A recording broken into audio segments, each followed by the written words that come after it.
straightened at an irritated shake of her head, and she barely managed to stop herself from sighing again. 18 of those dragon-sworn sisters remained in Kyrian.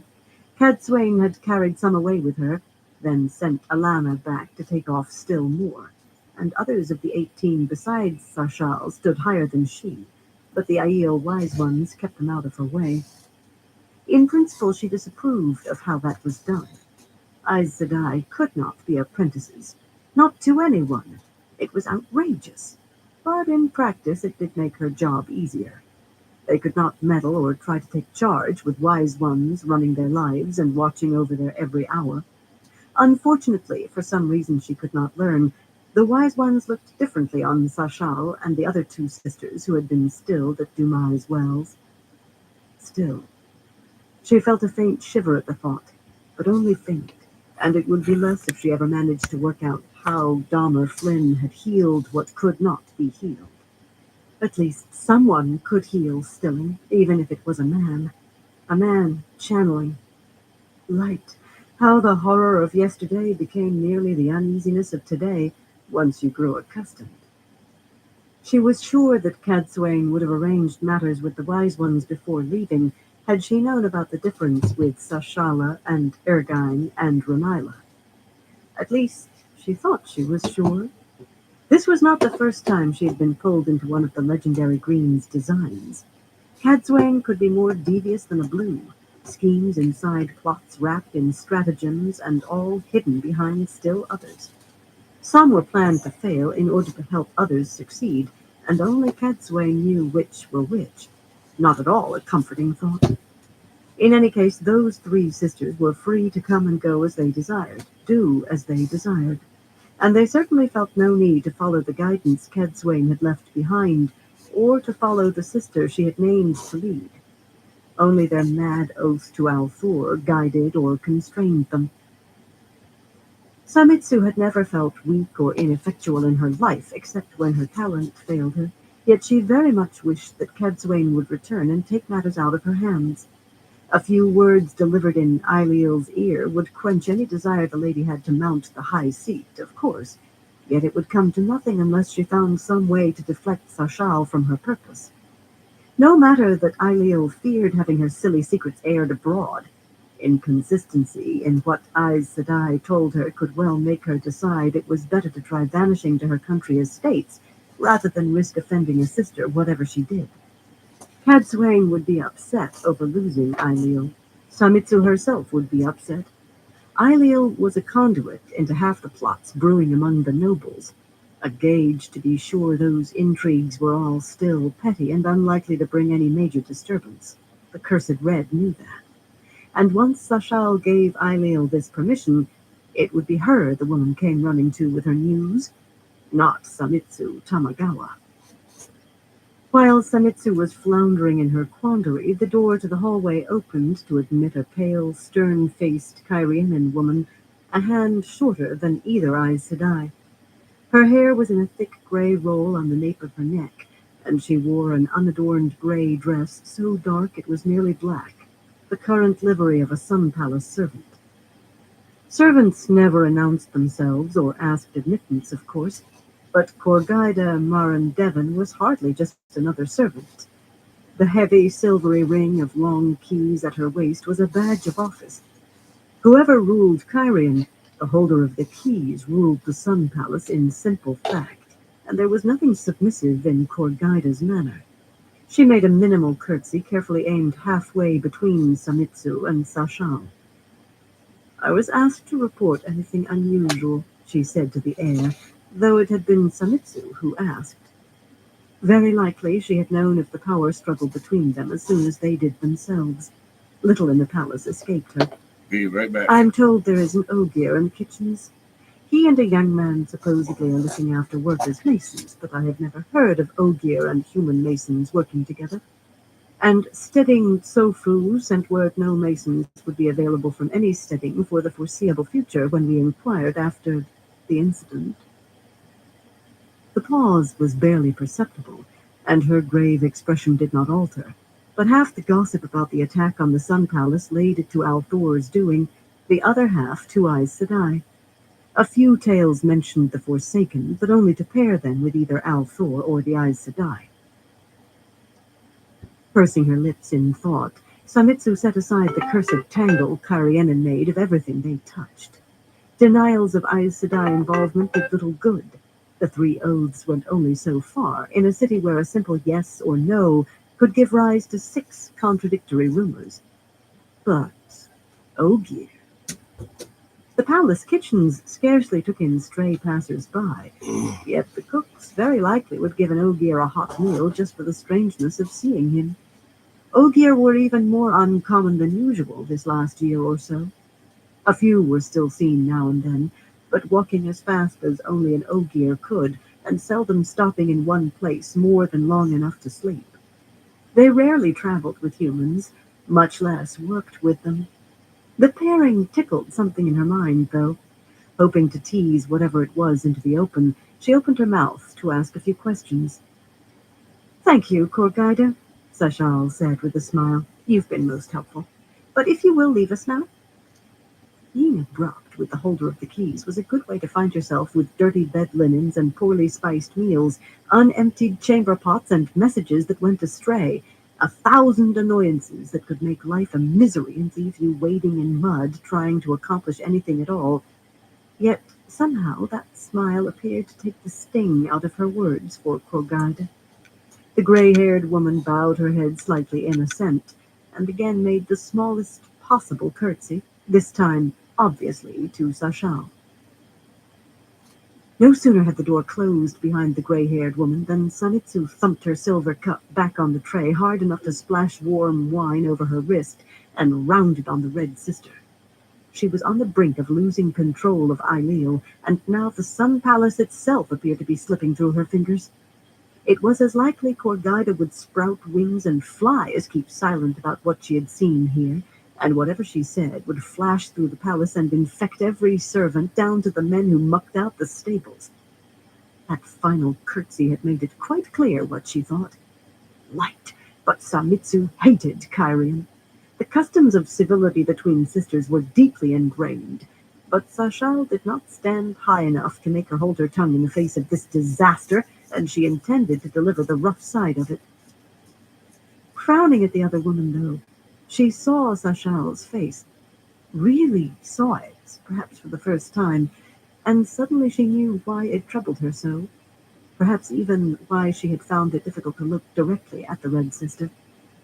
It was no longer an Aes Sedai face, outside of time and standing apart from age. Most people were unsure of the look until it was pointed out, but it was unmistakable to another sister. Perhaps some bits remained, scraps that made Sashal appear closer to beautiful than she really was, yet anyone at all would put an age to her, somewhere short of her middle years. The realization froze Samitsu's tongue. What was known about women who had been stilled was little better than rumor. They ran away and hid from other sisters. Eventually they died. Usually they died soon rather than late. The loss of Saidar was more than most women could bear for very long. But it was all really tittle-tattle.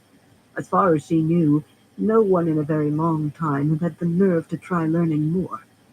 The rarely acknowledged fear in the darkest corner of every sister's head that the same fate might come to her one day in a careless moment kept anyone from wanting to know too much.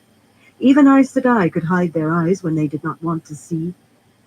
There were always those rumors, though, almost never mentioned, and so vague you could never recall where you heard them first. Whispers on the edge of hearing, yet forever floating about. One that Samitsu had only half remembered, till now, said that a woman who was still grew young again, if she lived. It had always seemed ludicrous, till now. Regaining the ability to channel had not given Sashal back everything. Once more she would have to work with the power for years to gain the face that would proclaim her Aes Sedai to any sister who could see her clearly. Or would she regain it? It seemed inevitable, yet this was unmapped terrain. And if her face was changed, was anything else about her changed as well? Samitsu shivered, harder than she had for the thought of stilling. Perhaps it was as well she had gone slow in trying to puzzle out Dahmer's way of healing. Fingering her Aiel necklace, Sashal seemed unaware that Samitsu had any grievance, unaware of Samitsu's scrutiny. This may be nothing, or it may warrant looking into, she said. But Kurgaida was only reporting what she heard. If we want to learn anything, we must go and see for ourselves. Without another word, she gathered her skirts and started out of the apartments, leaving Samitsu only a choice between following or remaining behind. It was intolerable, yet remaining was unthinkable. Sashal was no taller than she, not to speak of, but she had to hurry to keep up as the red glided swiftly along wide, square-vaulted corridors. Taking the lead was out of the question unless she chose to run. She fumed in silence, although it required gritting her teeth. Arguing with another sister in public was improper at best. Worse, without any doubt, it would be futile, and that would only dig the hole she was in deeper. She felt a very great desire to kick something. Stand lamps at regular intervals gave plenty of light, even in the darkest stretches of hallway, but there was little color or decoration beyond the occasional tapestry, with everything in it arranged in orderly fashion, whether animals being hunted or nobles fighting gallantly in battle. A few niches in the walls held ornaments of gold or seafolk porcelain, and in some corridors the cornices were worked in friezes, most left unpainted. That was all. Carrion hid their opulence out of public view, as they did with so much. The serving men and women who hurried industriously along the halls like streams of ants wore livery the color of charcoal, except for those in service to nobles resident in the palace, who seemed bright beside the rest, with their house badges embroidered on their breasts, and their collars and sometimes sleeves marked in house colors. One or two even had a coat or dress all in house colors, and appeared almost an outlander among the others. But they all kept their eyes down and barely paused long enough to offer quick bows or curtsies to the two sisters as they passed. The Sun Palace required countless hundreds of servants, and it seemed they were all scurrying about this morning, tending their chores. Nobles strolled in the hallways too, offering their own cautious courtesies to the Aes Sedai as they passed, perhaps with a greeting carefully balanced between an illusion of equality and the true state of affairs, spoken in low voices that did not carry far. They proved the old saying that strange times make for strange traveling companions. Old enmities had been put away in the face of new dangers, for the moment. Here, two or three pale Kyrianan lords in dark silk coats with thin stripes of color across the front, some with the fronts of their heads shaved and powdered soldier fashion, promenaded alongside an equal number of dark Tyrans, taller in their bright coats with fat striped sleeves. There, a Tyran noblewoman in a snug pearl-sewn cap, colorfully brocaded gown, and pale lace ruff, walked arm in arm beside a shorter Kyrianan noble with her hair in an elaborate tower that reached well above her companion's head, smoky gray lace under her chin, and narrow stripes of her house colors cascading down the front of her wide-skirted dark silk, all like bosom friends and trusted confidants. Some pairings did look odder than others. A number of women had begun wearing outlandish clothes of late, apparently never noticing how they drew men's eyes and made even the servants struggle not to stare. Tight breeches and a coat barely long enough to cover the hips were not suitable garments for a woman, no matter how much effort went into rich embroidery or patterning the coat with gemstones. Jeweled necklaces and bracelets and pins with sprays of colorful feathers only pointed up the oddity, and those brightly dyed boots, with their heels that added as much as a hand to a woman's height, made them appear in danger of falling down with every swaying step. Scandalous, Sashal muttered, eyeing one such pair of women and twitching her skirts in displeasure. Scandalous, Samitsu murmured before she could stop herself, then snapped her mouth shut so hard her teeth clicked. She needed to control her tongue. Voicing agreement just because she agreed was a habit she could ill afford with Sashal. Hey, Soy, how you doing? Look, Still, she before I could roll not this help up, glancing let's do back a at the dab. pair in disapproval. and a bit of wonder. A year ago, Alina Truliandred and Fionda Anaris would have been at each other's throats. How's your day going? Or rather, have had their arms men at one another's throats. But then who would have expected to see Bertoma Saigon walking peacefully with Weramon Saniago, neither man reaching for the dagger at his belt? Strange times and strange traveling companions. Doubtless they were playing the game of houses, maneuvering for advantage as they always had, yet dividing lines that once were graven in stone now turned out to have been drawn on water instead. Very strange times. The kitchens were on the lowest level of the Sun Palace above ground, at the back, a cluster of stone-walled, beamed-ceiling rooms centered around a long windowless room full of iron stoves and brick ovens and dressed stone fireplaces, and the heat was enough to make anyone forget the snow outside, or even that it was winter. Normally, sweaty-faced cooks and undercooks, as darkly clad as any other palace servants beneath their white aprons, would have been scurrying about getting ready to prepare the midday meal, kneading loaves on long flour-strewn tables topped with marble, basting the joints and fowl that were turning on spits in the fireplaces. Now only the trotting spit dogs were moving, eager to earn their bits from the joints. Baskets of turnips and carrots stood unpeeled and unchopped, and smells sweet and spicy came from untended pots of sauces. Even the scullions, boys and girls surreptitiously wiping their faces on their aprons, stood on the fringe of a group of women clustered around one of the tables. From the doorway, Samitsu could see the back of an ogier's head rising above them where he was seated at the table, taller than most men would have been standing up, and broad with it. Of course, Kyrianen were short by and large, and that helped. She laid a hand on Sashal's arm, and for a wonder the woman stopped where they were without protest.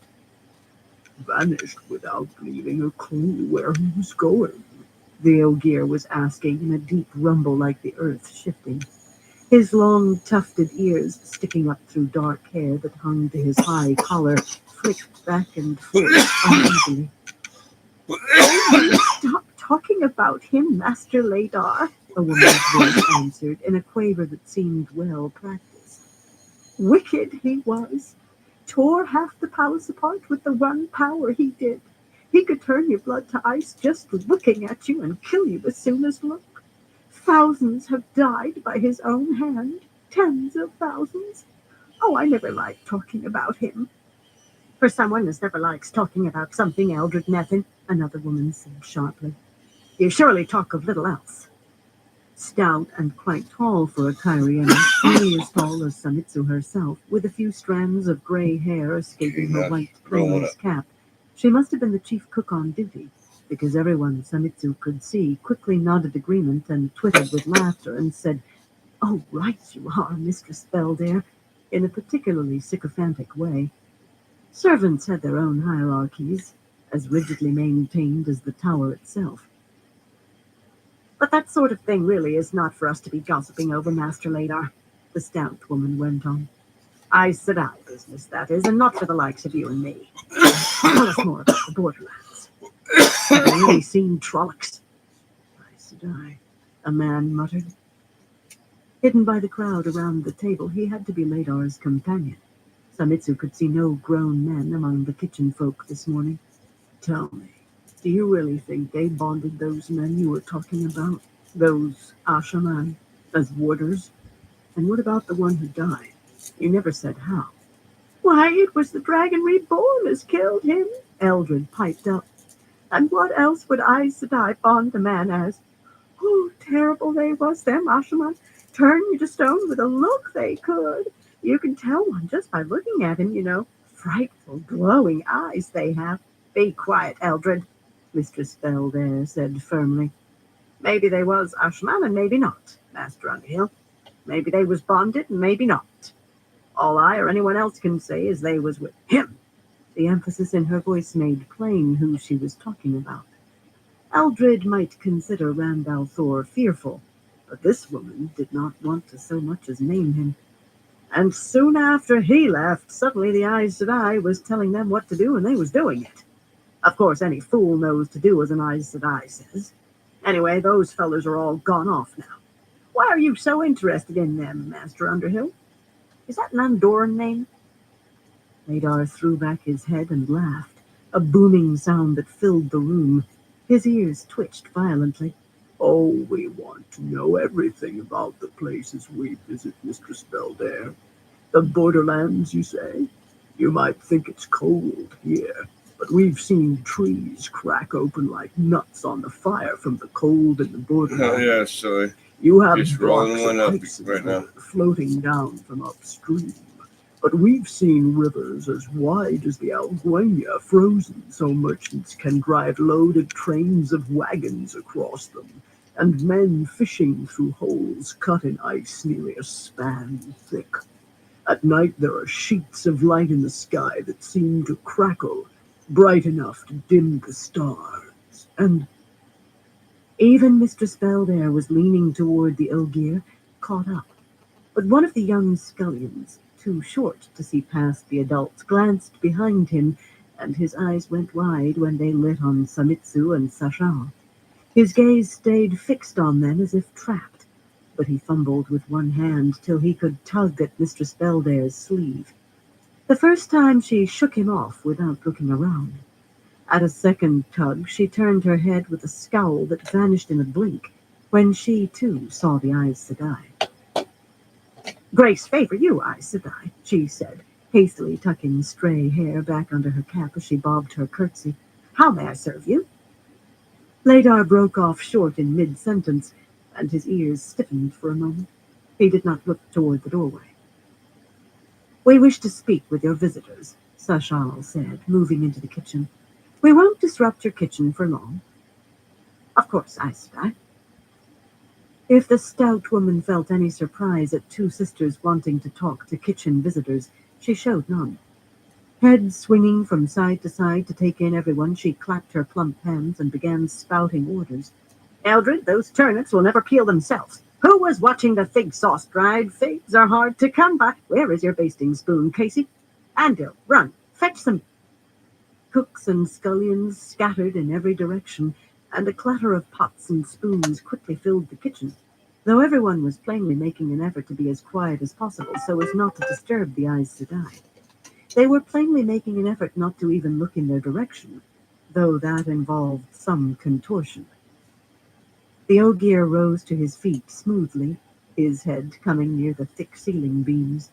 His clothing was what Samitsu remembered from meeting Ogier before, a long dark coat that flared over turned-down boots. Stains on his coat said he had been traveling hard. Ogier were a fastidious people. He only half turned to face her and Sashal, even as he made a bow, and he rubbed at his wide nose as if it itched, partially hiding his broad face, but he appeared young for an Ogier. "Forgive us, Aes Sedai," he murmured, "but we really must be moving on." Bending to gather a huge leather script that had a large rolled blanket tied across the top and showed the impressions of several square shapes packed around whatever else was stuffed inside, he hoisted the broad strap over one shoulder. His capacious coat pockets bulged with angular shapes, too. "We have a long way to go before nightfall." His companion remained seated, though, his hands spread on the tabletop. A pale-haired young man with a week's growth of beard who seemed to have slept more than one night in his rumpled brown coat. He watched the Aes Sedai warily, with dark eyes that belonged on a cornered fox. "Where are you going that you can reach by nightfall?" Sashal did not stop until she was standing in front of the young Ogier, close enough to need to crane her neck to look up at him, though she made it seem graceful rather than awkward, as it should have been.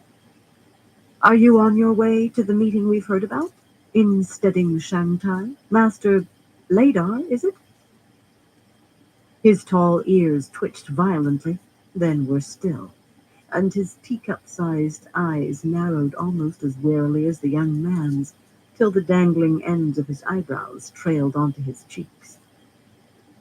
"Ladar, son of Shandin, son of Koemal, Aes Sedai," he said reluctantly. "But I'm certainly not going to the Great Stump. Why, the elders wouldn't let me close enough to hear what was being said. He gave a deep bass chuckle that sounded forced.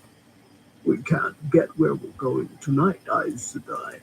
But every league behind us is a league we don't have to walk tomorrow. We need to be on our way. The unshaven young man stood up, running a hand nervously along the long hilt of the sword belted at his waist, yet he made no move to pick up the scrip and blanket roll at his feet and follow as the Ogier started toward the door that led to the street, even when the Ogier said over his shoulder, We need to go now, Carlden. Sashal glided fluidly into the Ogier's path, though she had to take 3 strides to his 1. You were asking after work as a mason, Master Ladar, she said in tones brooking no nonsense. But your hands are not as calloused as any masons I've ever seen. It would be best for you to answer my questions. Suppressing a triumphant smile, Samitsu moved up beside the Red Sister. So, Sashal thought she could simply push her aside and ferret out what was going on, did she? The woman was in for a surprise. You really must stay a while longer, she said to the Ogier in a low voice. The noise in the kitchen should keep anyone from overhearing, yet there was no need to take chances. When I came to the Sun Palace, I had already heard of a young Ogier, a friend of Randall Thor. He left Kyrian some months past, in company with a young man named Carlden. Isn't that right, loyal? The Ogier's ears wilted. The young man bit off a coarse curse he should have known better than to mouth in front of sisters. I leave when I want to leave, Aes Sedai, he said harshly, but in a low voice. For the most part, he divided his gaze between her and Sashal, yet he was watchful for any of the kitchen workers who might come near. He did not wish to be overheard either. Before I do, I want some answers. What happened to my friends? And him? Did he go mad? Loyal sighed heavily and made a pacifying gesture with one huge hand. Be easy, Carlden, he murmured. Rand wouldn't like you starting trouble with Aes Sedai. Be easy. Carlden's scowl only deepened. Abruptly, it occurred to Samitsu that she could have handled this better. Those were not the eyes of a cornered fox, but a wolf. She had grown too accustomed to Dahmer and Jahar and Aben, safely bonded and tamed. That might be an overstatement, though Maurice was making an effort with Jahar. That was Maurice's way. Yet it seemed the horror of yesterday could become the complacency of today, after long enough exposure. Carlden Manfor was an Ashaman, too, and neither bonded nor tame. Was he embracing the male half of the power? She almost laughed. Did birds fly? Sashal was watching the young man with a studying frown, her hands much too still on her skirts. But Samitsu was glad not to see the light of Saidar around her. Ashaman could feel it when a woman held the power, and that might make him act precipitately. Certainly she and Samitsu together could handle him. Could they, if he already held the power? Of course they could. Of course. But it would be much better if they did not have to. Sashal certainly was making no move to take charge now, so Samitsu laid a hand lightly on his left arm.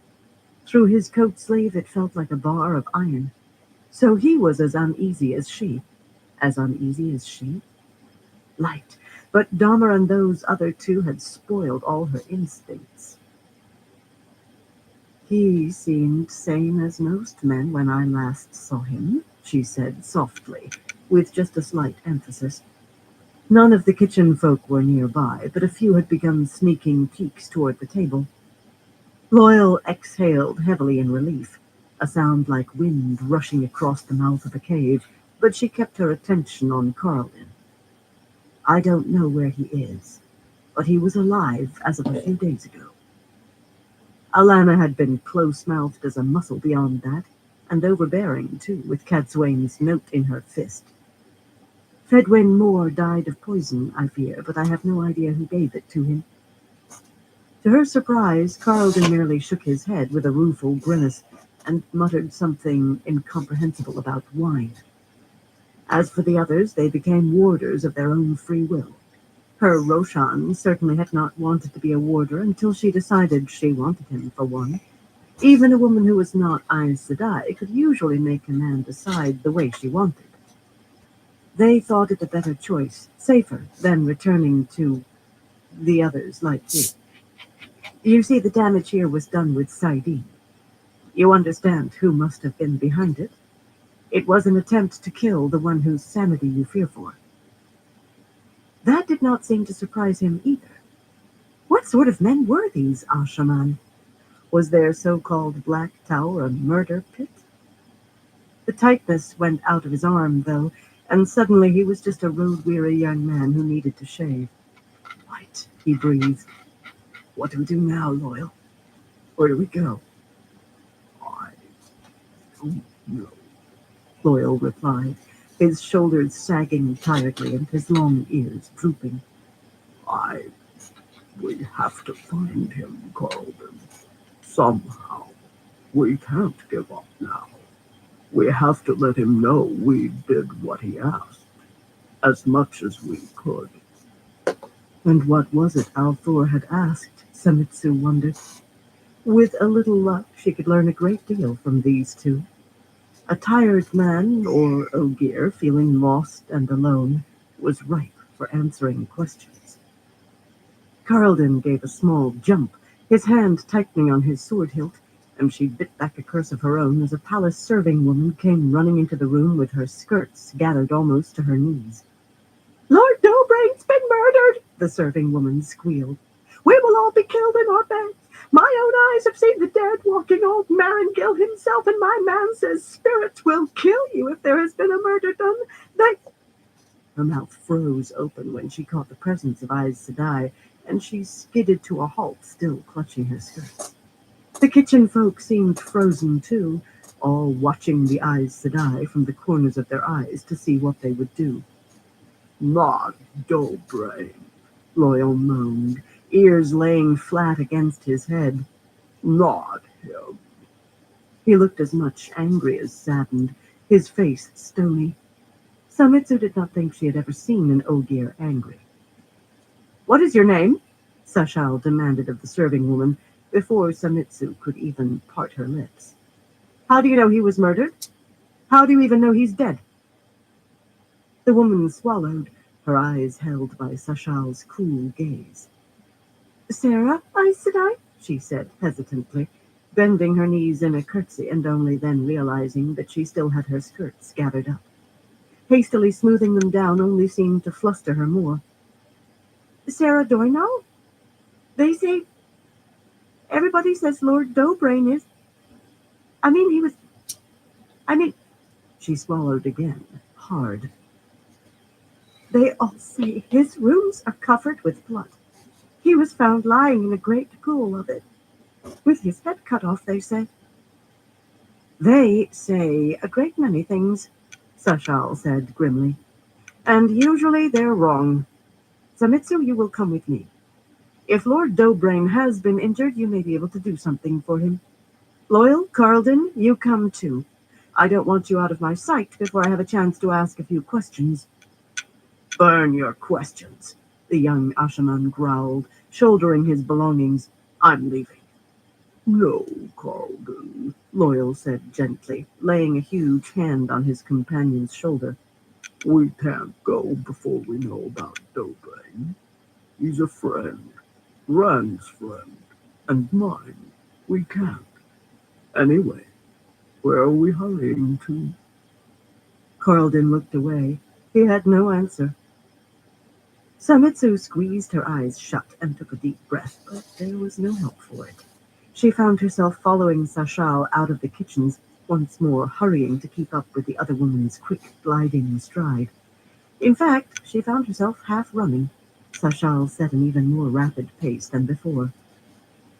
The babbling of voices rose behind them as soon as they were out the door. The kitchen folk probably all were pressing the serving woman for particulars, details she very likely would invent where her knowledge failed. 10 different versions of events would find their way out of that kitchen, if not as many as there were kitchen folk. Worst of all, 10 different versions of events in the kitchen would find their way out, everyone adding to the rumors Corgaida doubtless was already starting. She could hardly recall a day that had gone so badly for her so suddenly, like slipping on one patch of ice only to find another under her feet, then another. Cadswain would have her hide to make gloves after this. At least Loyal and Carlden trailed after Sashal as well. Whatever she learned from them might still be put to advantage, a way to salvage something. Scurrying along at Sashal's side, she studied them in brief glances over her shoulder. Taking short strides to keep from overrunning the Aes Sedai, the Ogier was frowning in worry. Over Dobrain, very likely, but also perhaps over only completing his mysterious task as well as he could. That was a mystery she intended to solve. The young Ashaman had no difficulty keeping up, though he wore an expression of stubborn reluctance and his hand caressed his sword hilt. The danger in him did not lie in steel. He stared suspiciously at the backs of the Aes Sedai ahead, once meeting Semitsu's glance with a dark glower. He had the sense to keep his mouth shut, though. She would have to find a way to pry it open later for more than snarling. Sashal never glanced behind to make sure the pair were following, but then she had to hear the thud of the Ogier's boots on the floor Shaz, how you tiles. doing? Her face was thoughtful, and Hope you're doing Samitsu well. would have given a great deal to know what she was thinking. Sashal might be oath-sworn to Randall Thor, but what protection did that give to an Ashamite? She was red, after all. That had not changed with her face. Light. This could be the worst patch of ice of all. It was a long, arduous climb from the kitchens to Lord Dobrain's apartments in the Tower of the Full Moon, which was usually set aside for visiting nobility of high I'm rank. not doing too bad. And Can't all along complain the too way, much. Samitsu saw the evidence that Sarah had been far from the first to hear what the ever-anonymous they had to say. Rather than endless streams of servants flowing along the corridors, small, excited knots stood whispering anxiously. At sight of the Aes Sedai, they sprang apart and scurried away. A handful did gape at seeing an Ogier striding through the palace, yet for the most part they all but fled. The nobles who had been about before had all vanished, doubtless back to their own rooms, to mull over what opportunities and hazards Dobrain's death afforded them. Whatever Sashal thought, Samitsu no longer doubted. If Dobrain had been alive, his own servants would have put paid to the rumor already. For further confirmation, the hallway outside Dobrain's rooms was crowded with ashen-faced servants, their sleeves ringed to the elbows in the blue and white of House Taborwin. Some wept, and others looked lost, their foundation stone pulled out from under them. At a word from Sashal, they stood aside for the Aes Sedai, moving drunkenly or mechanically. Dazed eyes swept by the Ogier without actually registering what they saw. Few remembered to make even half-hearted curtsies.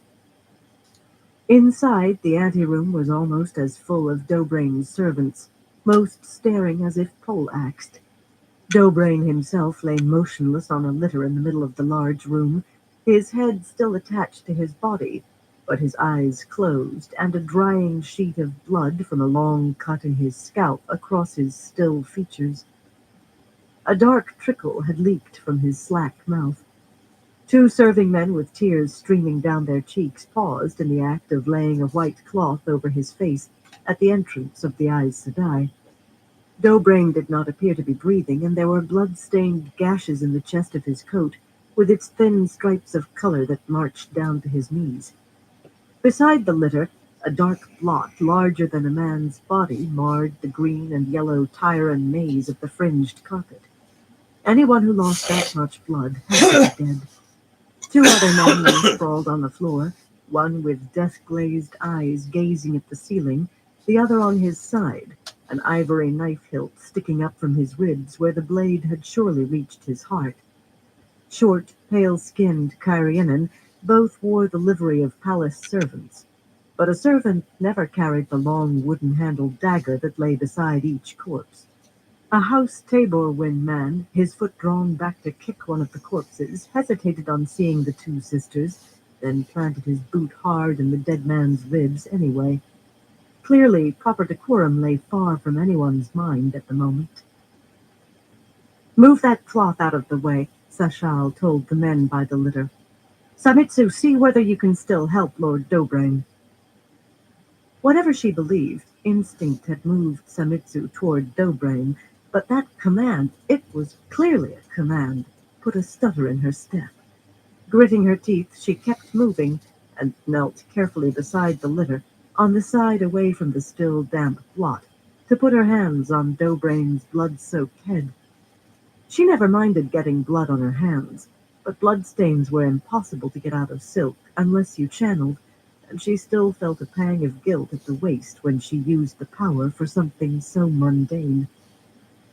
The necessary weaves were second nature to her, so much so that she embraced the source and delved the Kyrianan lord without a thought, and blinked in surprise. Instinct had made her go ahead, though she had been certain there were 3 corpses in the room, yet life still flickered in Dobrain. A tiny, guttering flame that the shock of healing might well extinguish. The shock of the healing she knew. Her eyes searched out the pale-haired Ashaman.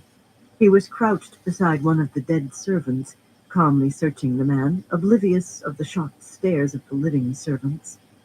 One of the women suddenly noticed Loyal standing just inside the door and goggled as if he had leapt out of thin air. With his arms folded across his chest and a grim expression on his broad face, the Ogier looked as though he were standing guard. "Carlden, do you know the kind of healing that Dahmer Flynn uses?" Samitsu asked. "The kind that uses all of the 5 powers?" He paused for a moment, frowning at her. Flynn? I don't even know what you're talking about. I don't have much talent for healing anyway. Eyeing Dobrain, he added, "He looks dead to me, but I hope you can save him. He was at the wells." And he bent back to rummaging through the dead servant's coat. Samitsu licked her lips. The thrill of being filled with Saidar always seemed diminished to her in situations like this, situations when all of her possible choices were bad. Carefully, she gathered flows of air, spirit, and water, weaving them just so, the basic weave of healing that every sister knew. No one in living memory had the talent for healing as strongly as she, and most sisters were limited in what they could heal, some to little more than bruises. By herself, she could heal almost as well as a linked circle. Most sisters could not regulate the weave to any degree at all. Most did not even try to learn. She had been able to from the start. Oh, she could not heal one particular thing and leave everything else as it was, the way Dahmer could. What she did would affect everything from the stab wounds to the stuffed nose Dobrain was also suffering from. Delving had told her everything that ailed him. But she could wash away the worst injuries as if they had never been, or heal so whoever she healed appeared to have spent days recovering on her own, or anything in between. Each took no less of her strength, but they did require less from the patient. The smaller the amount of change in the body, the smaller the amount of the body's strength it drained. Only, except for the gash in his scalp, Dobrain's wounds were all serious. 4 deep punctures in his lungs, 2 of them gashing the heart as well. The strongest healing would kill him before his wounds finished closing, while the weakest would revive him long enough to drown in his own blood. She had to choose somewhere in the middle and hope that she was right. "I am the best that ever has been," she thought firmly. Cadswain had told her that. "I am the best." Altering the weave slightly, she let it sink into the motionless man. Some of the servants cried out in alarm as Dobrain's body convulsed. He half sat up, deep-set eyes opening wide, long enough for what sounded all too much like a long death rattle to rush out of his mouth. Then his eyes rolled back in his head, and he slipped from her grasp, thudding back down onto the litter. Hastily, she readjusted the weave and delved him again, holding her breath. He lived. By a hair, and so weak he might yet die, but it would not be those stabs that killed him, except indirectly. Even through the drying blood that matted his hair, shaven away from his forehead, she could see the puckered pink line of a fresh, tender scar across his scalp. He would have the same beneath his coat, and he might be troubled by shortness of breath when he exerted himself, if he pulled through. Yet for the moment he did live, and that was all that mattered. For the moment. There was still the matter of who had wanted him dead, and why. Releasing the power, she stood unsteadily. Saidar draining out of her always made her feel tired. One of the serving men, gaping, hesitantly handed her the cloth he had been going to lay on his lord's face, and she used it to wipe her hands. "Take him to his bed," she said. "Get as much mild honey water down him as you can. He needs to gain strength quickly. And find a wise woman. A reader? Yes, a reader. He will need her, too." He was out of her hands now, and herbs might help. At least they were unlikely to harm, coming from a reader, and at worst the woman would make sure they gave him enough honey water and not too much. With much bowing and many murmurs of thanks, 4 of the serving men took up the litter and carried Dough-Brain deeper into the apartments. Most of the other servants followed hurriedly, wearing expressions of relief, and the rest dashed out into the corridor. An instant later, glad shouts and cheers broke out, and she heard her name nearly as often as Dough-Brain's. Very gratifying. It would have been more satisfying if Sashal had not smiled and given her an approving nod. Approving? And why not a pat on the head while she was about it? Carlden had paid no mind at all to the healing, insofar as Samitsu had noticed. Finishing his search of the second corpse, he rose and crossed the room to Loyal, attempting to show the Ogier something, shielded by his body, without letting the Aes Sedai notice. Loyal plucked it, a sheet of cream-colored paper, creased from folding, out of the Ashaman's hand and held it up in front of his face, opened out in his thick fingers, ignoring Carlden's scowl. "But this makes no sense," the Ogier muttered, frowning as he read. "No sense at all. Unless—" He cut off abruptly, long ears flickering, and exchanged a tense look with the pale-haired fellow, who gave a curt nod. "Oh, this is very bad," Loyal said. "If there were more than 2, Carlden, if they found—" He choked off his words again at a frantic headshake from the young man. "I will see that, please," Sashal said, holding out her hand. And please or no please, it was not a request. Carlden attempted to snatch the paper from Loyal's hand, but the Ogier calmly handed it to Sashal, who inspected it without any change of expression, then handed it to Samitsu. It was thick paper, smooth and expensive, and new-looking. Samitsu had to control her eyebrows' desire to climb as she read. "At my command, the bearers of this are to remove certain items which they will know from my apartments and take them out of the Sun Palace. Make them private of my rooms, give them whatever aid they require, and keep silent on this matter in the name of the Dragon Reborn and on pain of his displeasure. Dough-Brain Taborwin." She had seen Dough-Brain's writing often enough to recognize the rounded hand as his. "Obviously, someone employs a very good forger," she said, earning a quick, contemptuous glance from Sashal. "It did seem unlikely he wrote it himself and was stabbed by his own men in mistake," the Red said in cutting tones. Her gaze swung to Loyal and the Ashaman. "What is it they might have found?" she demanded. "What is it you are afraid they found?" Carlden stared back at her blandly. "I just meant whatever they were looking for," Loyal answered. "They had to be here to steal something." But his tufted ears twitched so hard they almost vibrated before he could master them. Most Ogier made very poor liars, at least while young. Sachal's ringlets swung as she shook her head deliberately. What you know is important. The pair of you are not leaving until I know it, too. And how are you going to stop us? The very quietness of Carlden's words made them more dangerous. He met Sachal's gaze levelly, as if he had not a worry in the world. Oh, yes, very much a wolf, not a fox. I thought I'd never find you, Rosara Medrano announced, marching into that moment of perilous silence, still wearing her red gloves and fur-lined cloak, with the hood thrown back to reveal the carved ivory combs in her black hair. There were damp patches on the shoulders of the cloak from melted snow. A tall woman, as brown as a sun-dark Aiel, she had gone out at first light to try finding spices for some sort of fish stew from her native tier. She spared only the briefest glance for Loyal and Carlden, and did not waste a moment inquiring after Dobrain. A party of sisters has entered the city, Samitsu. I rode like a madwoman to get here ahead of them, but they could be riding in at this moment. There are Ashaman with them, and one of the Ashaman is Logain.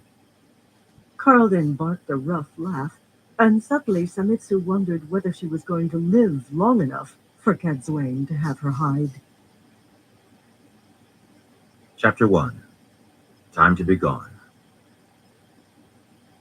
The wheel of time turns, and ages come and pass, leaving memories that become legend. Legend fades to myth, and even myth is long forgotten when the age that gave it birth comes again.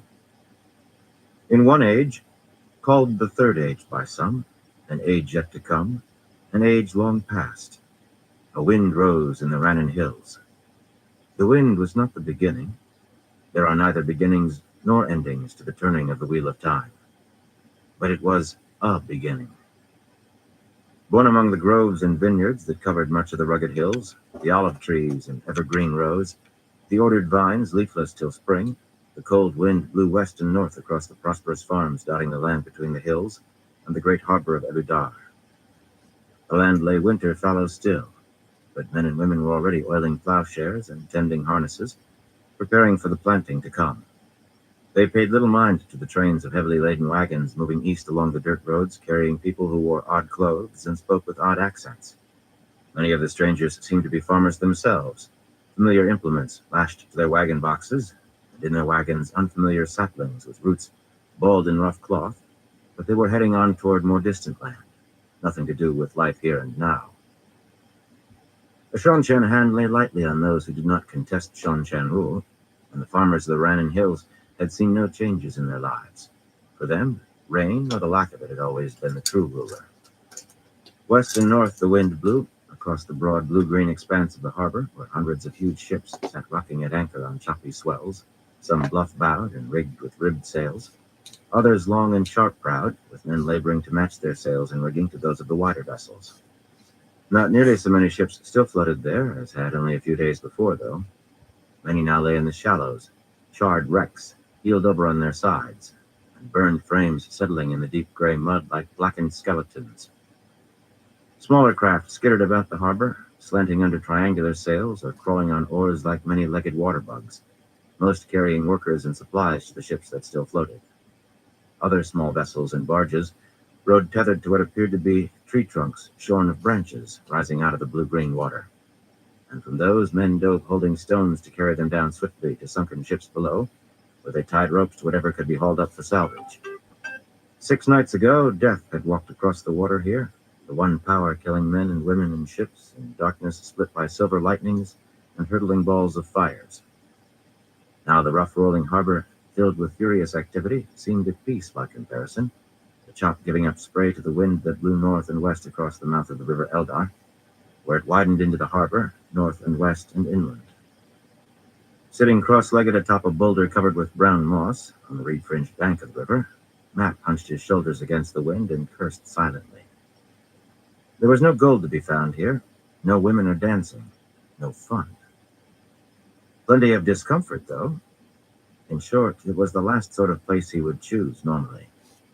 The sun stood barely its own height above the horizon. The sky overhead was pale slate gray, and thick purple clouds moving in from the sea threatened rain. Winter hardly seemed winter without snow. He had yet to see a single flake in Abu Dhar.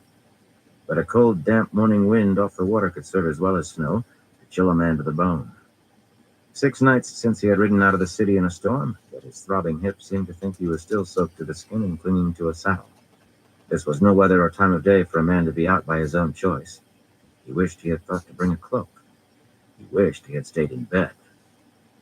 Ripples in the land hid Abu Dhar, just over a mile to the south, and hid him from the city as well, but there was not a tree or anything more than scrub brush in sight. Being in the open this way made him feel as though ants were crawling under his skin. He should be safe, though. His plain brown woolen coat and cap were nothing like the clothes he was known by in the city. Instead of black silk, a drab woolen scarf hid the scar around his neck, and the collar of his coat was turned up to hide his not a bit of lace or a thread of embroidery, dull enough for a farmer milking cows. No one he needed to avoid would know him to recognize, if they saw him, not unless they were close. Just the same, he tugged the cap a bit lower. You intend to stay out here much longer, Matt? Noel's tattered dark blue coat had seen better days, but then so had he. Stooped and white-haired, the broken-nosed old fellow was squatting on his heels below the boulder, fishing off the riverbank with a bamboo pole. Most of his teeth were missing, and sometimes he felt at a gap with his tongue, as though surprised to find the empty space. It's cold, in case you haven't noticed. Everybody always thinks it's warm in Abu Dhar, but winter is cold everywhere. Even places that like Abu Dhar feel like Sanar. My bones crave a fire, or a blanket anyway. A man can be snug with a blanket if he's out of the wind. Are you going to do anything but stare downriver? When Matt only glanced at him, Noel shrugged and went back to peering at the tarred wooden float bobbing among the sparse reeds. Now and then he worked one gnarled hand as though his crooked fingers felt the chill particularly, but if so, it was his own fault. The old fool had gone wading in the shallows to scoop up minnows for bait with a basket that now sat half submerged and anchored by a smooth stone at the edge of the water. Despite his complaints about the weather, Noel had come along to the river without urging or invitation. From things he had said, everyone he cared about was long years dead, and the truth of it was he seemed almost desperate for any sort of company. Desperate indeed to choose Matt's company when he could be 5 days from Abu Dhar by now. A man could cover a lot of ground in 5 days if he had reason to and a good horse. Matt had thought on that very subject often enough himself. On the far side of the Eldar, half hidden by one of the marshy islands that dotted the river, a broad-beamed rowboat backed oars, and one of the crew stood up and fished in the reeds with a long boat hook. Another oarsman helped him heave what he had caught into the boat. At this distance, it looked like a large sack. Matt winced and shifted his eyes downriver. They were still finding bodies, and he was responsible. The innocent died along with the guilty. And if you did nothing, then only the innocent died. Or as bad died. Maybe worse than, depending on how you looked at it. He scowled irritably. Blood and ashes, he was turning into a bloody philosopher. Taking responsibility drained all the joy out of life and tied a man to dust. What he wanted right then was a great deal of mulled wine in a snug common room full of music, and a plump, pretty serving maid on his knee, somewhere far from Abu Dhar. Very far. What he had were obligations he could not walk away from, and the future he did not fancy. There seemed no help at all in being Tubiran. Not if this was how the pattern shaped itself to you. He still had his luck, anyway. At least he was alive and not chained in a cell. Under the circumstances, that counted as luck. From his perch, he had a fairly clear view down past the last low, marshy river islands. Wind-caught spray drifted up the harbor like banks of fine mist, but not enough to hide what he needed to see. He was attempting to do sums in his head, counting ships afloat, trying to count wrecks. He kept losing his place, though, thinking he had counted vessels twice and starting over. The sea folk who had been recaptured intruded on his thoughts, too. He had heard that gibbets in the Rahad across the harbor displayed more than 100 corpses, with placards listing murder and rebellion as their crimes.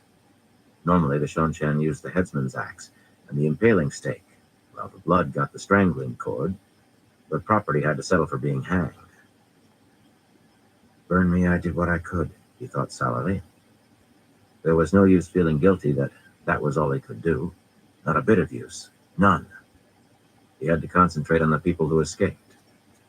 The Atha-an-Mier who got away had taken ships in the harbor for their flight, and while they might have seized some smaller craft, anything they could board and overwhelm in the night, they had intended to carry off as many of their people as possible. With thousands of them laboring as prisoners in the Rahad, that would have meant big ships by choice, and that meant Shon-Chen great ships. Many of the sea folks' own vessels were large enough, for certain, but they had all been stripped of their sails and rigging by that time to be fitted out in the Shon-Chen fashion. If he could calculate how many great ships remained, he might have some notion of how many Atha-an-Mier had actually reached freedom. Freeing the Seafolk Windfinders had been the right thing to do, the only thing he could do.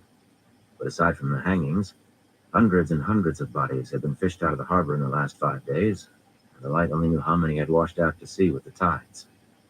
The gravediggers labored from sunup to sundown. The graveyards were filled with weeping women and children. Men, too. More than a few of those dead had been Atha-an-Mier, with no one to weep while they were dumped into mass graves, and he wanted some idea of the number he had saved to balance his bleak suspicions of the number he had killed.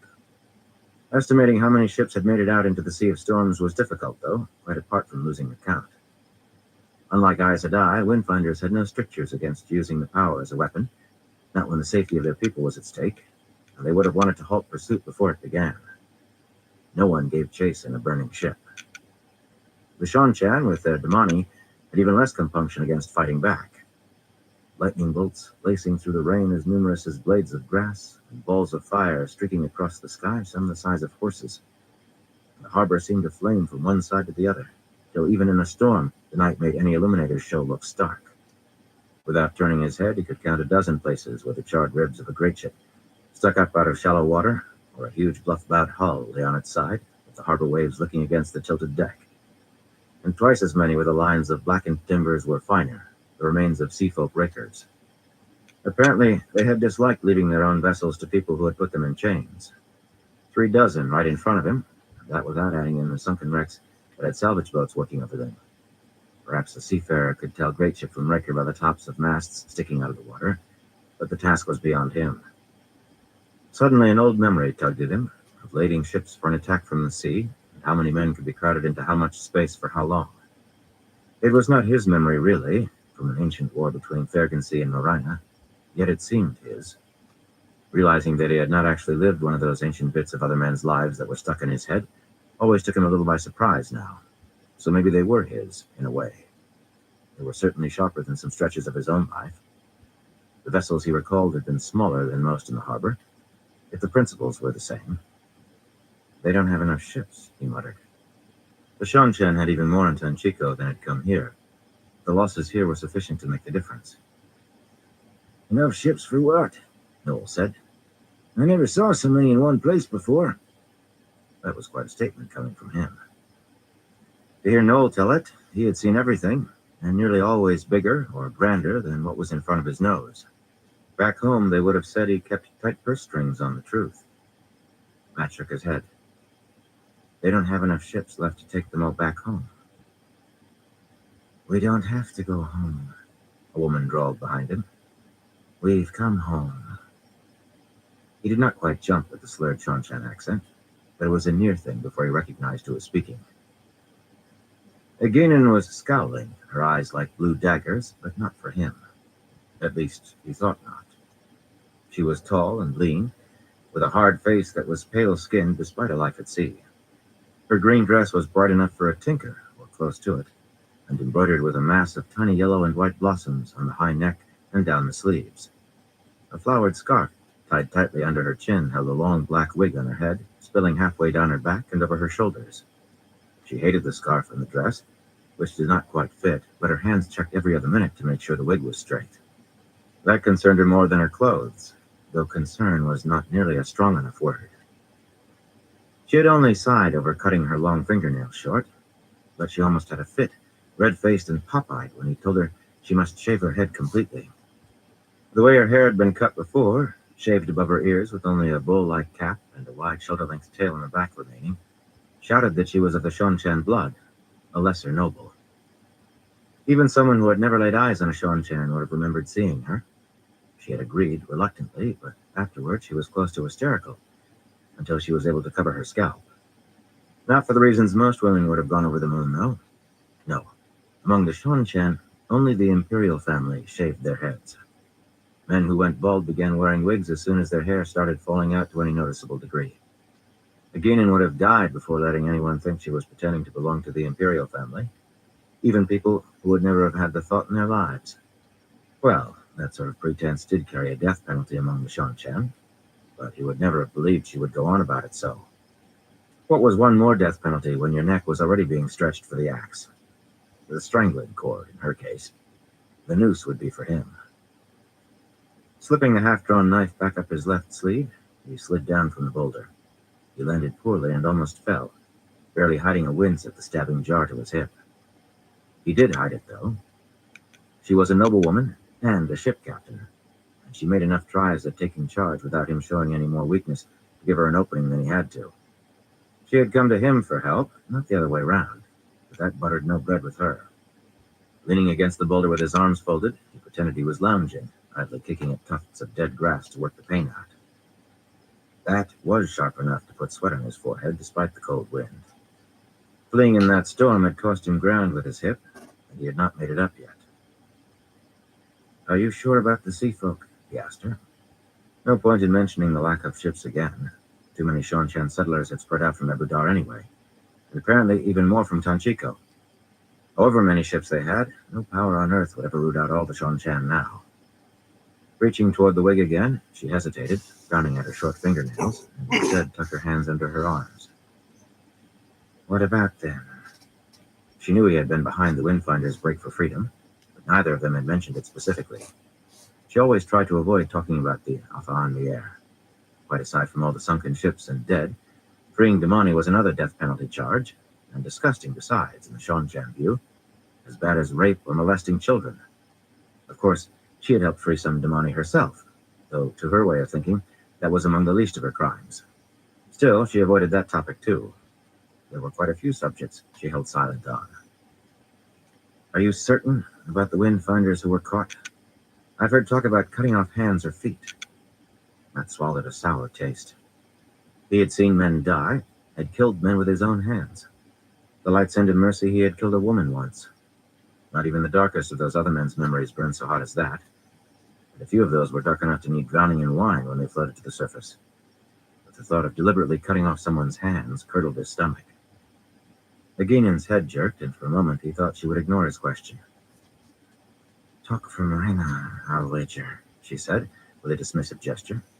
Some Suldan talk about that nonsense to frighten recalcitrant Damani when they're new-leashed. But nobody's done it in, 600 or 700 years. Not many, anyway. And people who can't control their property without mutilation are Sai Moisief to start. Her mouth twisted in loathing, though whether for mutilation or Sai Moisief was unclear. Shamed or not, they do it, he snapped. Sai Moisief went beyond being shamed to a Shanshan, but he doubted that anyone who deliberately cut off a woman's hand could be humiliated enough to kill themselves. Is Suroth one of that not many? The Shanshan woman glared to match his and planted her fists on her hips, leaning forward with her feet astride as though she were on the deck of a ship and about to berate a fumble-witted sailor.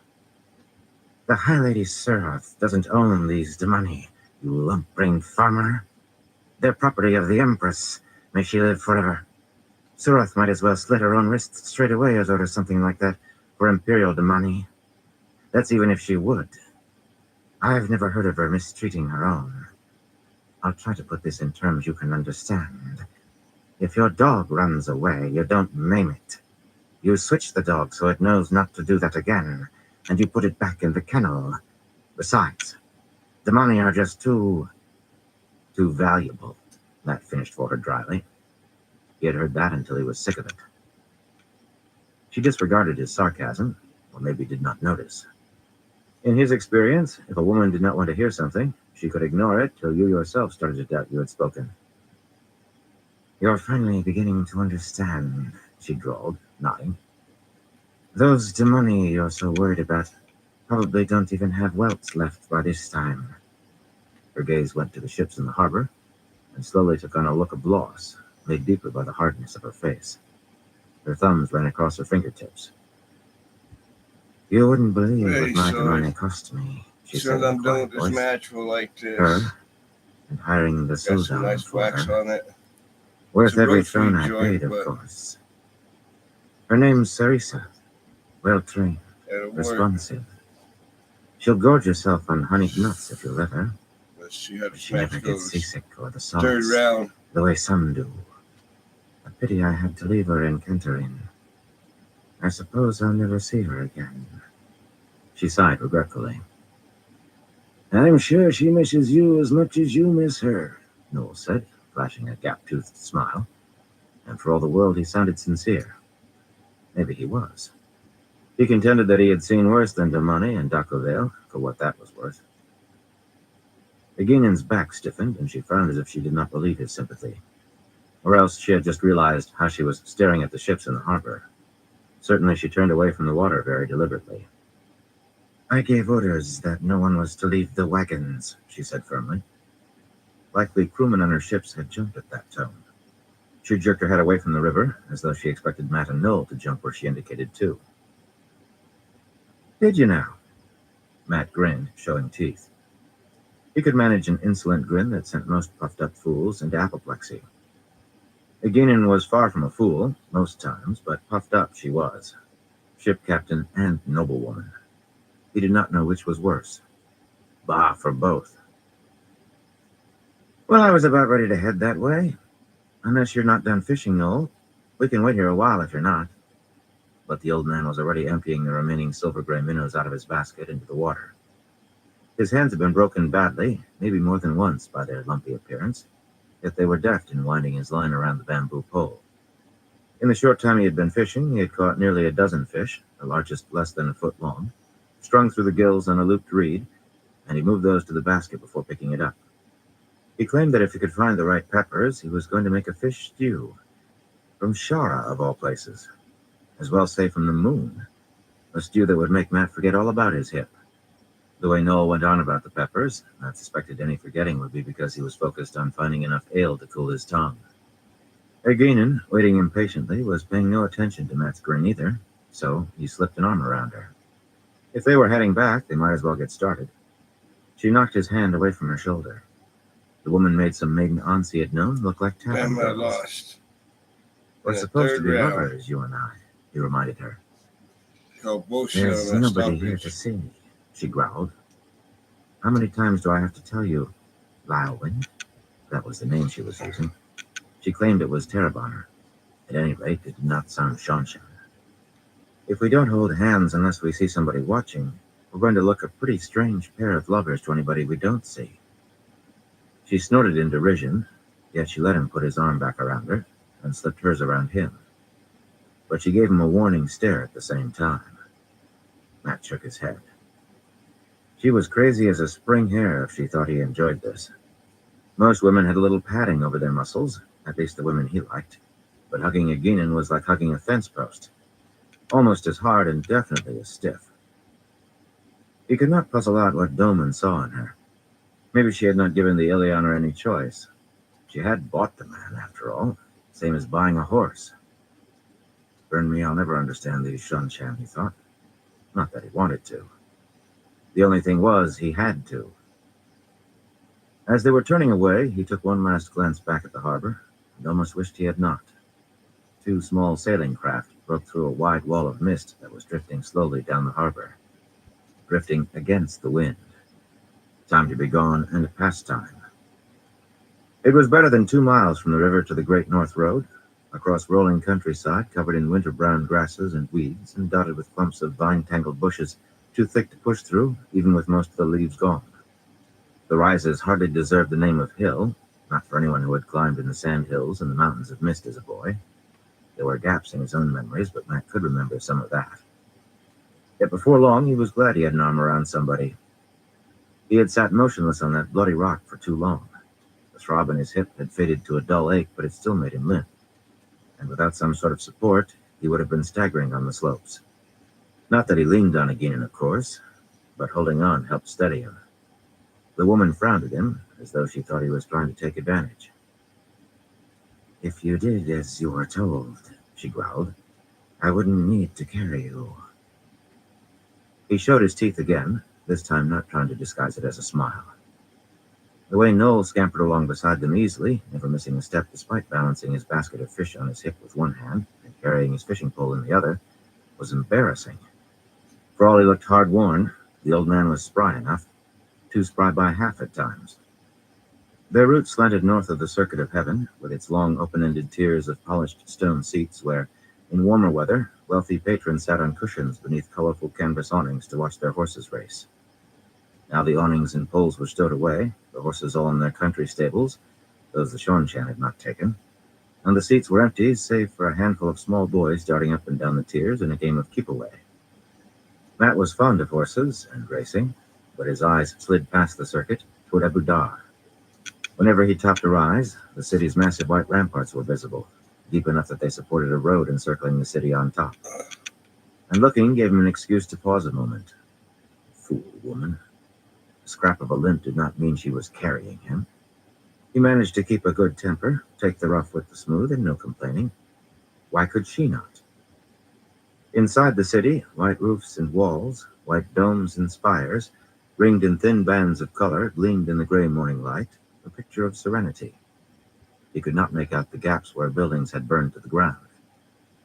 A long line of farmers' high-wheeled ox carts was trundling through the wide-arched gateway that opened on the Great North Road, men and women on their way to the city markets with whatever they had left to sell this late in winter, and in their midst a merchant's train of big canvas-topped wagons behind 6- and 8-horse teams, carrying goods from the light new wear. 7 more trains, ranging from 4 wagons to 10, stood in line at the side of the road to wait for the gate guards to finish their inspections. Trade never stopped entirely while the sun shone, no matter who ruled the city, unless there was actual fighting. Sometimes it did not stop completely then.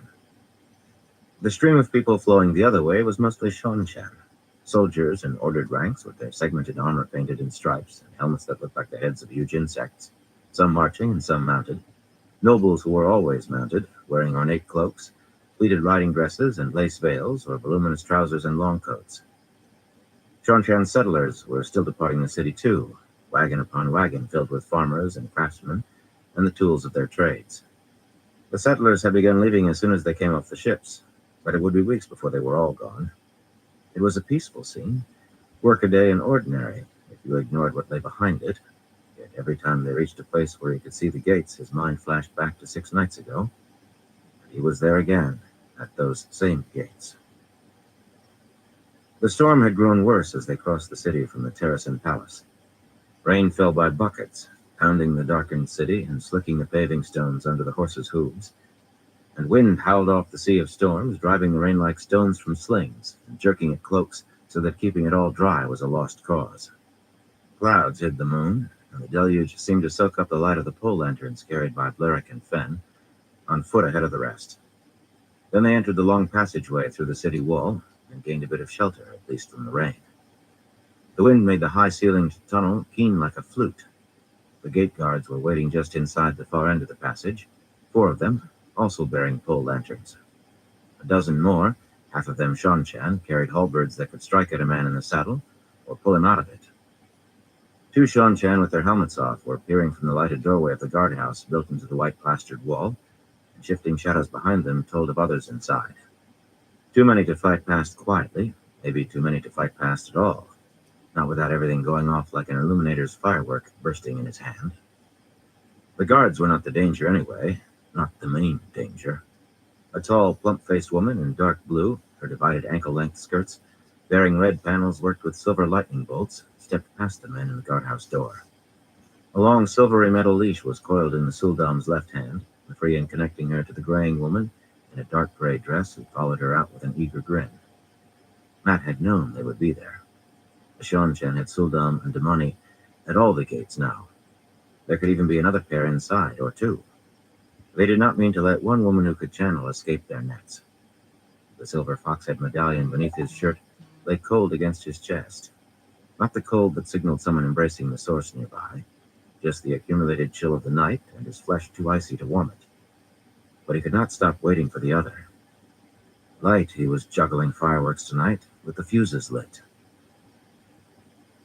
The guards might have been puzzled by a noblewoman leaving Abu Dar in the middle of the night and that weather, with over a dozen servants and strings of pack horses indicating a journey of some distance.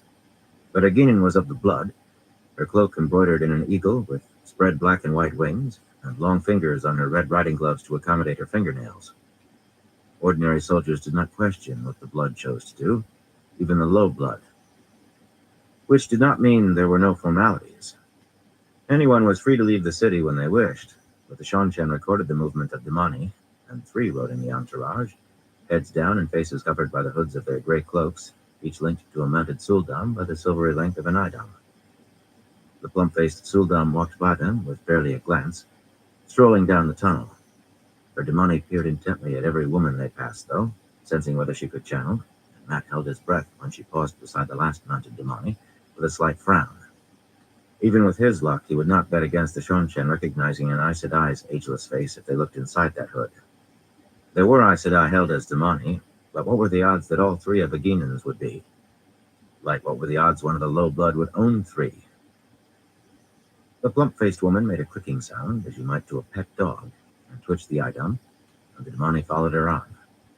They were looking for Marath Damani, trying to escape the leash, not Damani. Matt still thought he might choke. The sound of dice rolling had started up again in his head, loud enough to rival the occasional rumble of distant thunder. Something was going to go wrong. He knew it. The officer of the guards, a burly Shanshan with tilted eyes like a Saldaean, but pale honey-brown skin, bowed courteously and invited Aginan into the guardhouse to have a cup of spiced wine, while a clerk wrote down the information about the Damani. Every guardhouse Matt had ever seen was a stark place, yet the lamplight glowing in the arrow slits made this one seem almost inviting. A pitcher plant probably looked inviting to a fly, too. He had been glad of the rain dripping from the hood of his cloak and running down his face. It disguised the sweat of his nerves. He held one of his throwing knives, resting flat atop the long bundle draped in front of his saddle. With it lying flat like that, none of the soldiers should notice. He could feel the woman inside the cloth breathing under his hands, and his shoulders were knotted from waiting for her to cry out for help. So Lucia kept her mount close to him, peering at him from the shelter of her hood, with her golden braid tucked out of sight, never even glancing away when the Suldam and Damani walked by. A shout from Selucia would have put the weasel in the chicken run as much as one from Tuon. He thought the threat of the knife had held both women silent. They had to believe he was desperate enough, or crazy enough to use it, but he still could not be sure. There was so much about Night he could not be sure of, so much off balance and askew. He remembered holding his breath, wondering when someone would notice that the bundle he carried was richly embroidered, and question why he was letting it get soaked with rain, wondering and cursing himself for grabbing a wall hanging because it had been close to hand. In memory, everything slowed. Aginan stepped down, tossing her reins to Doman, who took them with a bow from his saddle. Doman's hood was pushed back just enough to show that his head was shaved on one side, and his remaining hair gathered in a braid that hung to his shoulder. Raindrops dripped from the stocky Ilyaner's short beard, yet he managed the proper stiff-necked arrogance of a Sojin, hereditary upper servant to one of the blood, and thus almost equal to the blood. Definitely higher than any common soldier. Aginan glanced back toward Matt and his burden, her face a frozen mask that could pass for hauteur, if you did not know she was horrified by what they were doing. The tall Suldam and her Damani turned briskly back toward the tunnel, finished with their inspection. Vannin, just behind Matt, leading one of the strings of pack horses, and as always sitting his horse like a sack of suet, leaned from his saddle and spat. Matt did not know why that hung in his memory, but it did. Vannin spat, and trumpets sounded, thin and sharp, in the distance far behind them. From south of the city, where men had been planning to fire Shanshan supplies, stood along the Bay Road. The officer of the guard hesitated at the sound of the trumpets, but suddenly a bell pealed loudly in the city itself, then another, and then it seemed hundreds were clanging alarm in the night, as the black sky split with more lightning than any storm had ever birthed, silver-blue streaks stabbing down inside the walls. They bathed the tunnel in flickering light. That was when the shouting started, amid the explosions back in the city, and the screaming. For a moment, Matt had cursed the Windfinders for moving sooner than he had been promised. But the dice in his head had stopped, he realized. Why? It made him want to curse all over again, but there was no time for even that. In the next instant, the officer was hurriedly urging Aginan back into her saddle and on her way, hurriedly shouting orders to the men boiling out of the guardhouse, directing one into the city at a run to see what the alarm was, while he arrayed the rest against any threat from inside or out. The plum-faced woman ran to place herself and her Damani with the soldiers, along with another pair of women linked by Nidam, who came running from the guardhouse. And Matt and the others galloped out into the storm, carrying with them 3 Aes Sedai. 2 of them escaped Damani, and the kidnapped heir to the Shonchan crystal throne, while behind them a far worse storm broke over Abu Dar. Lightning bolts more numerous than blades of grass.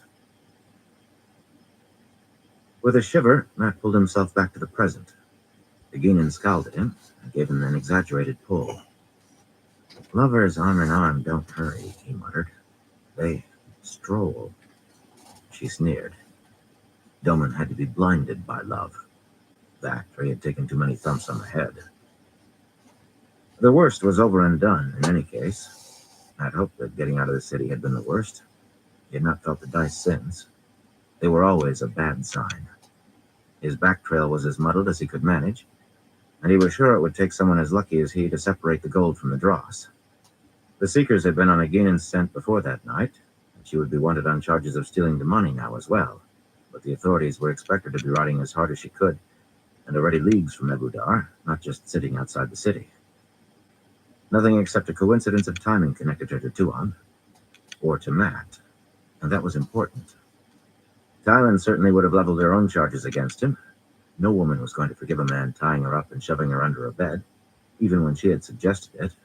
Yet with any luck, he was beneath suspicion for anything else that had happened that night. With any luck, no one except Thailand had a thought for him at all. Trussing a queen like a pig for market would be enough to get a man dead usually, but it had to count for moldy onions alongside the daughter of the 9 moons disappearing, and what could Thailand's toy have to do with that? It still irritated him that he had been seen as a hanger-on, worse, a pet. But there were advantages. He thought he was safe, from the Shonchan anyway, yet one point worried him like a thorn buried in his heel. Well, several did. Most growing out of Tuan herself, but this one had a particularly long point. Tuan's disappearance should have been as shocking as the sun vanishing at noon, but no alarm had been raised. None. No announcements of rewards or offers of ransom, no hot-eyed soldiers searching every wagon and cart within miles, galloping through the countryside to root out every cubbyhole and niche where a woman might be hidden. Those old memories told him something of hunting for kidnapped royalty, yet except for the hangings and the burned ships in the harbor, from the outside Abu Dar seemed unchanged from the day before the kidnapping. Aginan alleged that the search would be in utter secrecy, that many of the Shonchan themselves might still not know Tuan was missing. Her explanation involved the shock to the Empire and ill omens for the return, and the loss of Saiter. And she sounded as if she believed every word, but Matt refused to buy a penny's worth. The Shonchan were strange folk, but no one could be that strange. The silence of Abu Dar made his skin prickle. He felt a trap in that silence. When they reached the Great North Road, he was grateful that the city was hidden behind the low hills.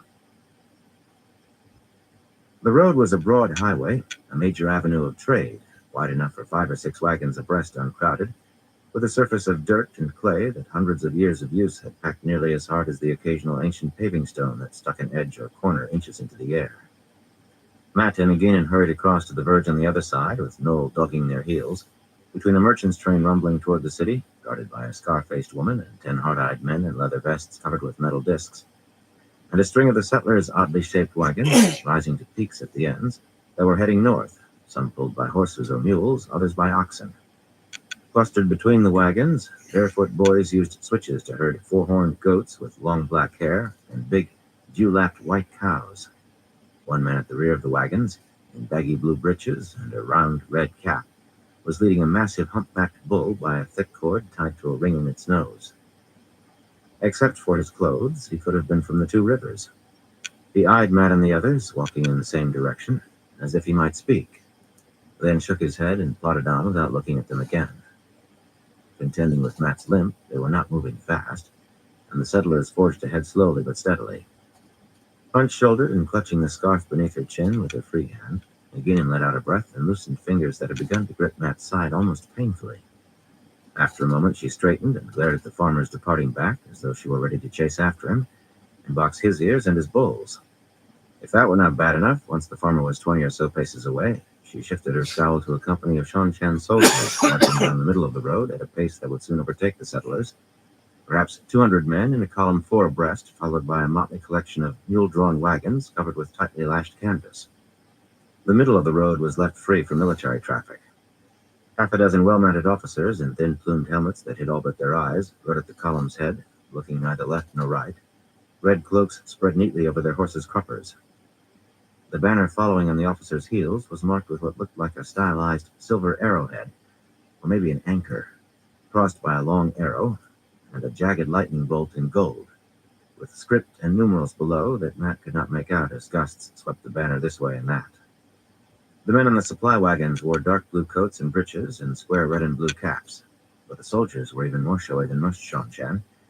Their segmented armor, striped in blue, banded at the bottom with silvery white, and red, banded with golden yellow. Their helmets painted in all 4 colors, so they resembled the faces of fearsome spiders. A large badge with the anchor, Matt thought it must be an anchor, and arrow and lightning was fastened to the front of each helmet, and every man except the officers carried a double-curved bow at his side, with a bristling quiver at his belt, balancing a short sword. "Ship's archers," Naginin grumbled, glowering at the soldiers. Her free hand had left her scarf, but it was still clenched in a fist. "Tavern brawlers. They always cause problems when they're left ashore too long." They had a well-trained look to Matt. Anyway, he had never heard of soldiers who did not get in fights, especially when they were drunk or bored, and bored soldiers tended to get drunk. A corner of his mind wondered how far those bows would carry, but it was an absent thought. He wanted nothing to do with any Shanshan soldiers. If he had his way, he would have nothing to do with any soldiers ever again. But his luck never ran that far, it seemed. Fate and luck were different, unfortunately. 200 paces at most, he decided. A good crossbow would outrange them, or any 2 Rivers bow. "We're not in a tavern," he said through his teeth, "and they're not brawling now. So let's not start one just because you're afraid a farmer would speak to you." Her jaw set, and she shot him a look hard enough to crack his skull. It was the truth, though. She was fearful of opening her mouth near anyone who might recognize her accent. A wise precaution in his book, but everything seemed to grate at her. "We'll have a bannerman over here asking questions if you keep glaring at them. Women around Abu Dar are famous for being demure," he lied. What could she know of local customs? She gave him a sidelong frown. Maybe she was trying to figure out what demure meant. But she stopped grimacing at the archers. She just looked ready to bite instead of hit. "That fellow's dark as enough on me here," Noel muttered absently, staring at the passing soldiers. "Dark as a Sharn, but I'd swear he has blue eyes. I've seen the like before, but where?" Trying to rub his temples, he almost struck himself on the head with the bamboo fishing pole, and he took a step as though he meant to ask the fellow where he had been born. With a lurch, Matt caught the old man's sleeve. "We're going back to the show, Noel. Now. We should never have left." "I told you that," Again said with a sharp nod. Matt groaned, but there was nothing for it but to keep walking. Oh, it was way past time to be gone. He hoped he had not left it too late. Chapter 2. 2 Captains. About 2 miles north of the city, a wide blue banner stretched between 2 tall poles rippled in the wind, proclaiming Balan Luca's grand traveling show and magnificent display of marvels and wonders, in brilliant red letters large enough to be read from the road, perhaps 100 paces east. For those unable to read, it at least indicated the location of something out of the ordinary. This was the largest traveling show in the world, so the banner claimed. Luca claimed a great many things, but Matt thought he must be telling the truth about that. The show's canvas wall, 10 feet high and tightly pegged at the bottom, enclosed as much ground as a good-sized village. The people streaming by looked toward the banner curiously, but the farmers and merchants had their work ahead of them, and the settlers their future, and none turned aside. Thick ropes fastened to posts set in the ground were meant to herd crowds to the wide arched entrance just behind the banner, but there was no one waiting to get in, not at this hour. Of late, few came at any hour. The fall of Abu Dar had brought only a slight drop in attendance, once people realized the city would not be looted, and they did not have to flee for their lives. But with the return, all those ships and settlers, nearly everyone decided to hold on to their coin against more pressing needs. Two bulky men, huddling in cloaks that might have come from a rag bag, were on duty beneath the banner to keep out anyone who wanted to peek around without paying, but even those were in short supply nowadays. The pair, one with a crooked nose above a thick mustache, and the other missing an eye, were squatting on the dirt tossing dice. Surprisingly, Petra Anhill, the show's strong man, stood watching the two horse handlers play, arms larger than most men's legs, folded across his chest. He was shorter than Matt, but at least twice as wide, his shoulders straining the heavy blue coat his wife made him wear against the cold. Petra seemed engrossed in the dicing, but the man did not gamble, not so much as pitching pennies. He and his wife Clarine, a dog trainer, saved every coin they could spare, and Petra needed small excuse to talk at length about the inn they intended to buy one day. Even more surprising, Clarine was at his side, enveloped in a dark cloak, and apparently as absorbed in the gaming as he. Petra glanced warily over his shoulder into the camp when he saw Matt and Aginin approaching arm in arm, which made Matt frown. People looking over their shoulders was never good. Clarine's plump brown face broke into a warm smile, though. Like most women in the show, she thought he and Aginin were romantic. The bent-nosed horse handler, a heavy-shouldered tyrant named Cole, leered as he scooped up the wager, a few coppers. No one but Dolman could see Aginin as pretty, but to some fools, nobility bestowed beauty. Or money did. And a noblewoman must be rich. A few thought any noblewoman who abandoned her husband for the likes of Matt Coffin might be open to leaving him too, and bringing her money with her. That was the story Matt and the others had put around to explain why they were hiding from the Shongshan. A cruel husband and a lover's flight. Everyone had heard that sort of tale, from gleemen or books, if seldom real life, often enough to accept it. Cole kept his head down, though. Aginin, Lawin, had already drawn her belt knife on a sword juggler, a too handsome fellow who had been overly suggestive in asking her to share a cup of wine in his wagon, and no one doubted she would have used the blade. He had pressed his suit an inch further. As soon as Matt reached the strong man, Petra said quietly, "There are Shongshan soldiers talking to Luca, about 20 of them. The officer's talking with him leastwise." He did not sound frightened, but worry creased his forehead, and he laid a protective hand on his wife's shoulder. Clarine's smile faded, and she raised one hand to rest atop his. They trusted Luca's judgment, after a fashion, yet they knew the risk they were running, or thought they did. The risk they believed in was bad enough. "What do they want?" Aginin demanded, pushing free of Matt before he could crack his teeth. In fact, no one waited for him. "Hold these for me," Noel said, handing his Poland basket to the one-eyed man, who gaped up at him. Straightening, Noel slipped a knobbly hand beneath his coat, where he kept two long-bladed knives. "Can we reach our horses?" he asked Petra. The strong man eyed him doubtfully. Matt was not the only one unsure whether Noel still possessed all his wits. "They don't seem interested in searching," Clarine said hastily, making a hint of a curtsy to Aginin. Everyone was supposed to pretend Matt and the others were part of the show, but few managed to carry it off with Aginin. "The officer's been in Luca's wagon for a good half hour, but the soldiers have been standing by their horses all that time." "I don't think they're here about you," Petra added respectfully. Again to Aginin. "Why should he be different? Probably practicing to welcome nobles to that inn. We just didn't want you to be surprised or worried seeing them. I'm sure Luca will send them off with no trouble." Despite his tone, the creases remained in his forehead. Most men became upset if their wives ran off, and a nobleman could make others bear the brunt of his ire. A traveling show, strangers just passing through, made a particularly easy target without added complications. "You don't have to worry about anybody talking out of turn, milady."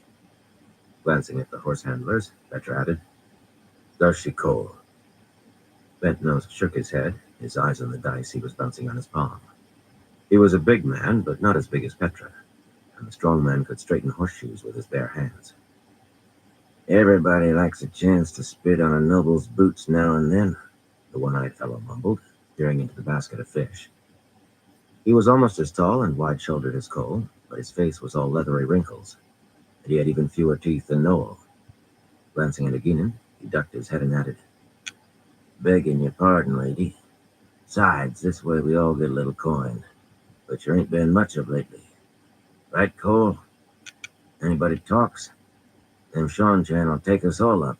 Maybe hang us like they did them sea folk. Or put us to work cleaning them canals the other side of the harbor. Horse handlers did whatever needed doing around the show, from mucking the horse lines and cleaning animals' cages to erecting and taking down the canvas wall. But he shuddered as though digging out silted canals in the Rahad was a worse prospect than hanging. Did I say anything about talking? Cole protested, spreading his hands. I just asked how long we're going to sit here, that's all. I just asked when we're going to see some of this coin. We sit here as long as I say sit. It was remarkable how hard Aginin made that drawl sound without raising her voice, like a blade sliding free of the scabbard. You'll see your coin when we reach our destination.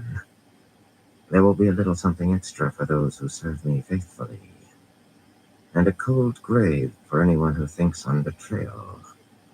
Cole pulled his much-patched cloak tight and widened his eyes, trying to look indignant, or maybe innocent.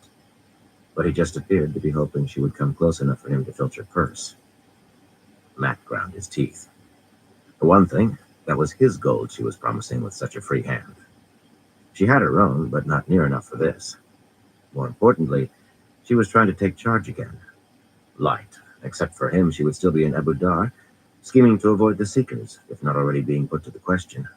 Except for him, she would never have thought of staying close to Abu Dar to throw off pursuit, or found a hiding place with Luca's show. But why were soldiers there? The Shonchan would have sent 100 men, 1,000, for a vague suspicion of Tuon's presence. If they suspected the Aes Sedai, no. Petra and Clarine did not know they were helping hide Aes Sedai, but they would have mentioned Suldam and Damani. And the soldiers would not be hunting sisters without them. He fingered the fox head through his coat. He wore that waking and sleeping, and it might give him a little warning. He never considered trying for the horses, and not just because Cole and a dozen more like him would go running to the Shonchan before he was well out of sight. They had no particular animosity toward him or Aginin that he knew. Even Luman, the sword juggler, seemed to have settled in happily with a contortionist named Adria, but some folks would not resist the temptation of a little more gold either.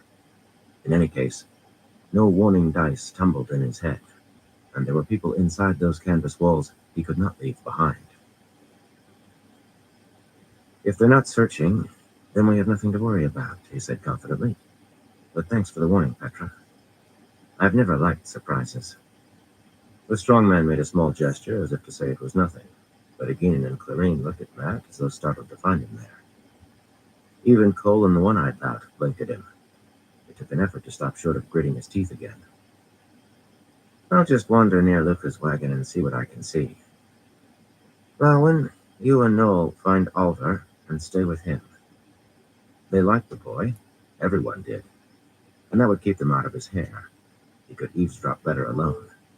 And if they had to run, maybe Aginin and Noel could help get the boy out at least. The light sender did not come to that. He could see nothing but disaster in it. Well, I suppose nobody lives forever, Noel sighed, retrieving his bamboo pole and basket. Burn him, but the fellow could make a colicky goat seem cheerful. Petra's frown certainly deepened. Married men always seemed to be worried, one reason Matt was in no hurry himself. As Noel vanished around the corner of the canvas wall, the one-eyed man watched the fish go regretfully. He appeared to be another without a full set of wits. He probably had a wife somewhere. Matt pulled his cap almost down to his eyes. Still no dice. He tried not to think of how many times he had nearly had his throat slit or his skull split without any dice. But surely they would have been there if there was any real danger. Of course they would. He had not taken 3 steps inside the entrance before Aginin caught up to him and slipped her arm around his waist. He stopped in his tracks, eyeing her balefully. She resisted his orders the way a trout fought the hook, but this went beyond stubborn.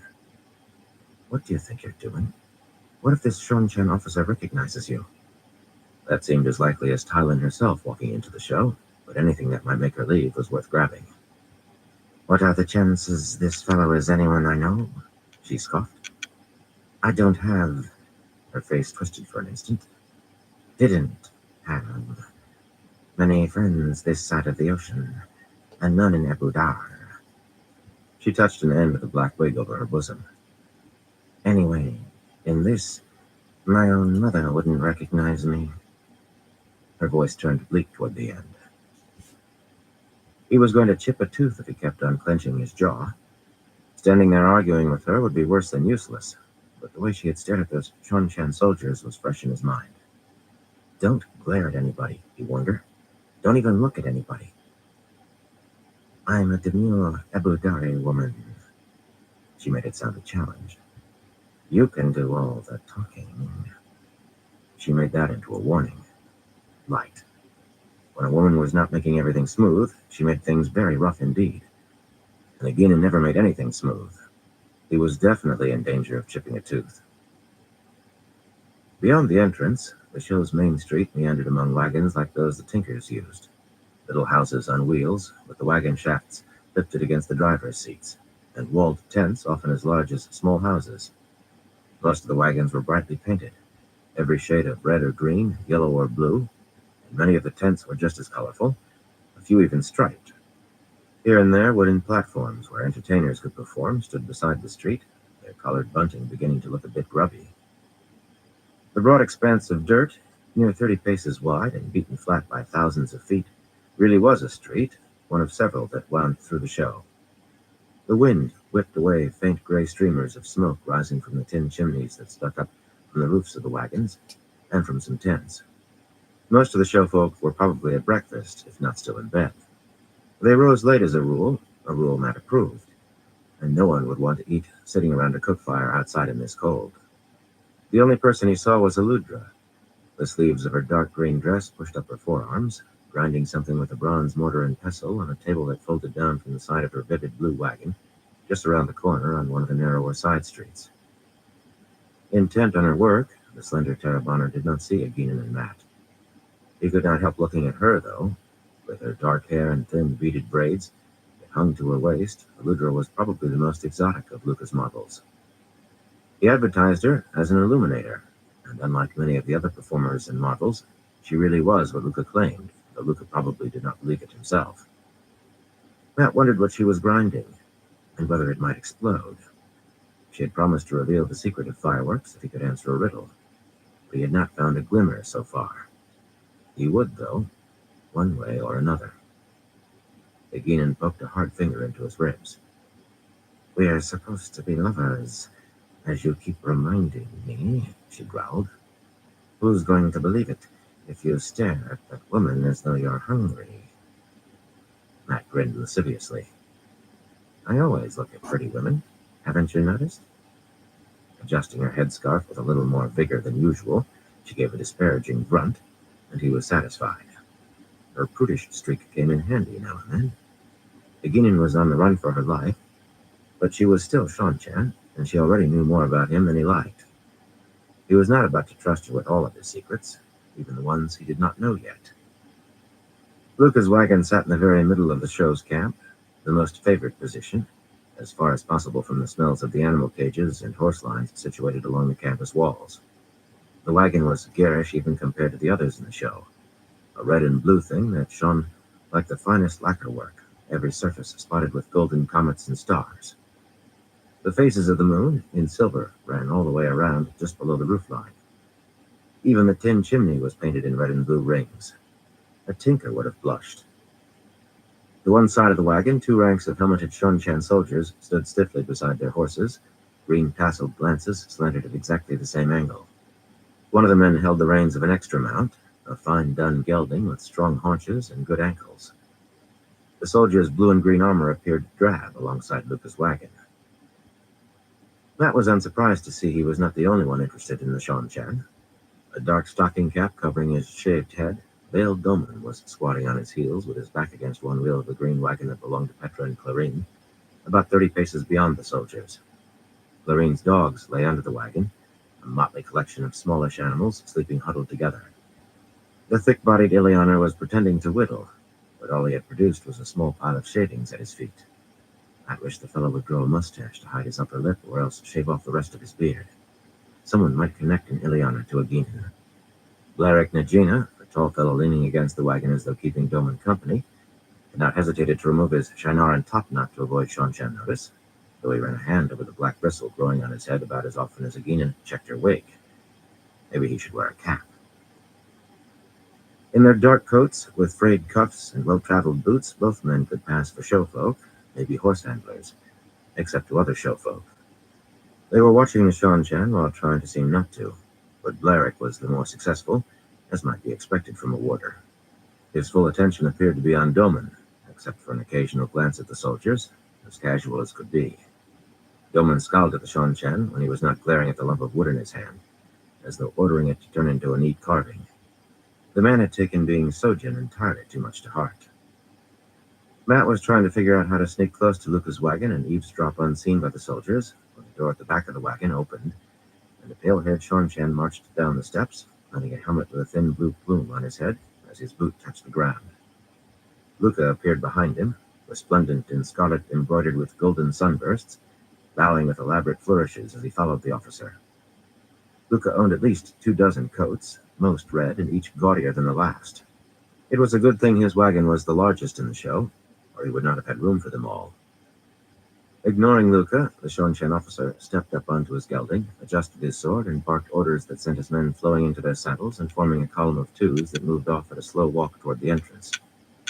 Luca stood watching them leave with a fixed smile on his face, poised for another bow if any looked back. Matt stayed well to the side of the street and let his mouth hang open, affecting to gape in wonder as the soldiers rode by. Not that any of them so much as glanced his way. The officer stared straight ahead, and so did the soldiers behind him. But no one ever paid any mind to a country yokel, or remembered one. To his surprise, Aginin studied the ground in front of her toes, clutching the scarf knotted beneath her chin until the last horseman passed. Lifting her head to look after them, she pursed her lips for a moment. "It seems I do know that boy," she drawled softly. "I carried him to Falma on Fearless. His servant died mid-voyage, and he thought he could use one of my crew. I had to put him straight. You'd have thought he was of the blood, the fuss he put up." "Blood and bloody ashes," Matt breathed. How many other people had she gotten crosswise, fixing her face in their minds? Aginin being Aginin, probably hundreds. And he had been letting her walk around with just a wig and a change of clothes for disguise. Hundreds? Thousands, more likely. She could irritate a brick. In any case, the officer was gone now. Matt exhaled slowly. His luck really was still with him. At times he thought that was all that kept him from bawling like a baby. He headed for Luca to find out what the soldiers had wanted. Doman and Blarick reached Luca as quickly as he and Aginin did, and the scowl on Doman's round face deepened as he stared at Matt's arm around Aginin's shoulder. The Illianer understood the necessity for the pretense, or said he did, yet he seemed to believe they could carry it off without so much as touching hands. Matt removed his arm from her. There was nothing to carry off here.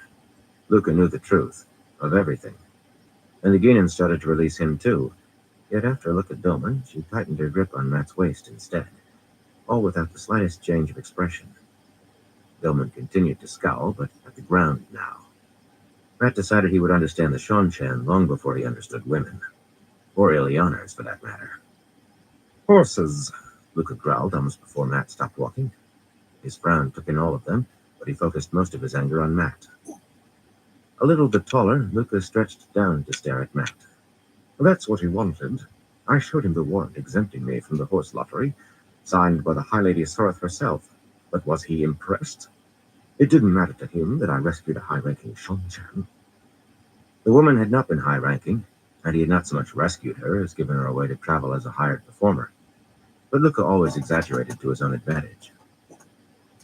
"I don't know how long that exemption is really good for anyway. The Shanshan are desperate for horses. They might take it back any day." His face was turning almost as red as his coat, and he jabbed a finger at Matt repeatedly. "You're going to get my horses taken. How do I move my show with no horses? Answer me that if you can.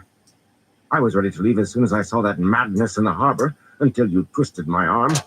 You're going to get my head cut off. I could be 100 miles from here, if not for you riding in out of the night and snaring me in your crazy schemes. I'm not earning a penny here. There haven't been enough patrons the last 3 days to pay for feeding the animals one day. Half a day. I should have left a month ago. More, I should have." Matt almost laughed as Luca ran down into splutters. Horses. That was all. Just horses. Besides, the notion that the show's heavy-laden wagons could cover 100 miles in 5 days was as ludicrous as Luca's wagon. The man could have gone a month ago, 2 months, except for wanting to eke every copper he could out of Abu Dar and its Shan conquerors. And as for talking him into staying 6 nights past, that had been as easy as falling out of bed. Instead of laughing, Matt put a hand on Luca's shoulder. The fellow was vain as a peacock and greedy besides, but there was no point making him angrier than he already was. If you'd left that night, Luca, you think nobody would have gotten suspicious? You would have had Shan tearing your wagons apart before you made 2 leagues. You could say I saved you from that. Luca glowered. Some people just could not see beyond their own noses. Anyway, you can stop worrying. As soon as Tom returns from the city, we can put as many miles behind us as you want. Luca leaped so suddenly that Matt stepped back in alarm, but all the man did was caper in a little circle, laughing. Billman goggled at him, and even Blerick stared. Sometimes Luca seemed a flat bull-goose fool. Luca had barely begun his dance when Aginin shoved Matt away from her. As soon as Marilyn returns? I gave orders no one was to leave. Her glare swung between him and Luca in cold fury, a cold that burned. I expect my orders to be obeyed.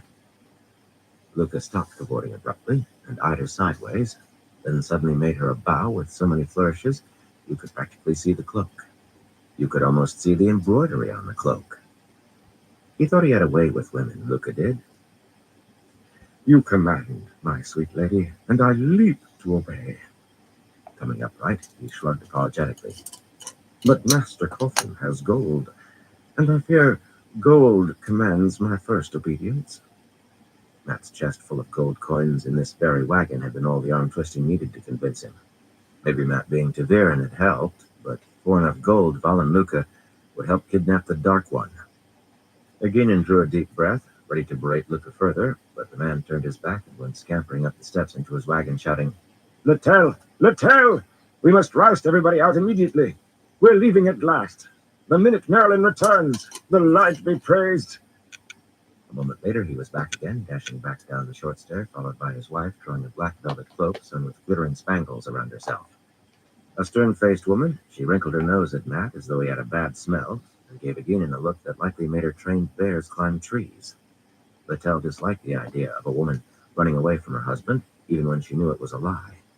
Luckily, she seemed to worship Luca for some reason, and she liked gold nearly as well as he did. Luca ran to the nearest wagon and began pounding on the door, and Littell did the same at the next. Not waiting around to watch, Matt hurried off down one of the side streets. More of an alley compared to the main street. It wound around the same sort of wagons and tents, all shut up tight against the cold, with smoke streaming from the metal chimneys.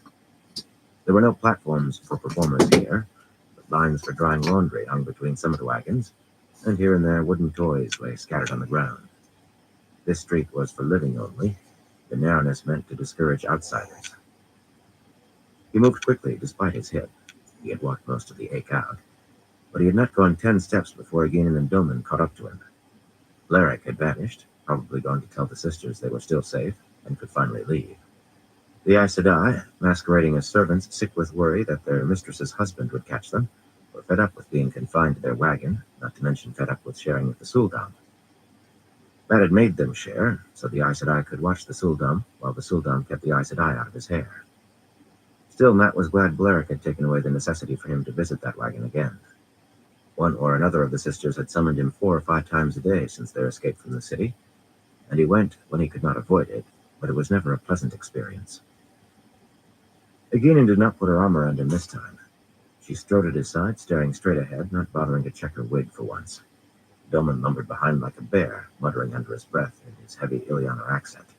The stocking cap exposed the fact that his dark beard stopped abruptly at the middle of each ear, with only stubble above. It made him look unfinished. 2 captains on 1 ship.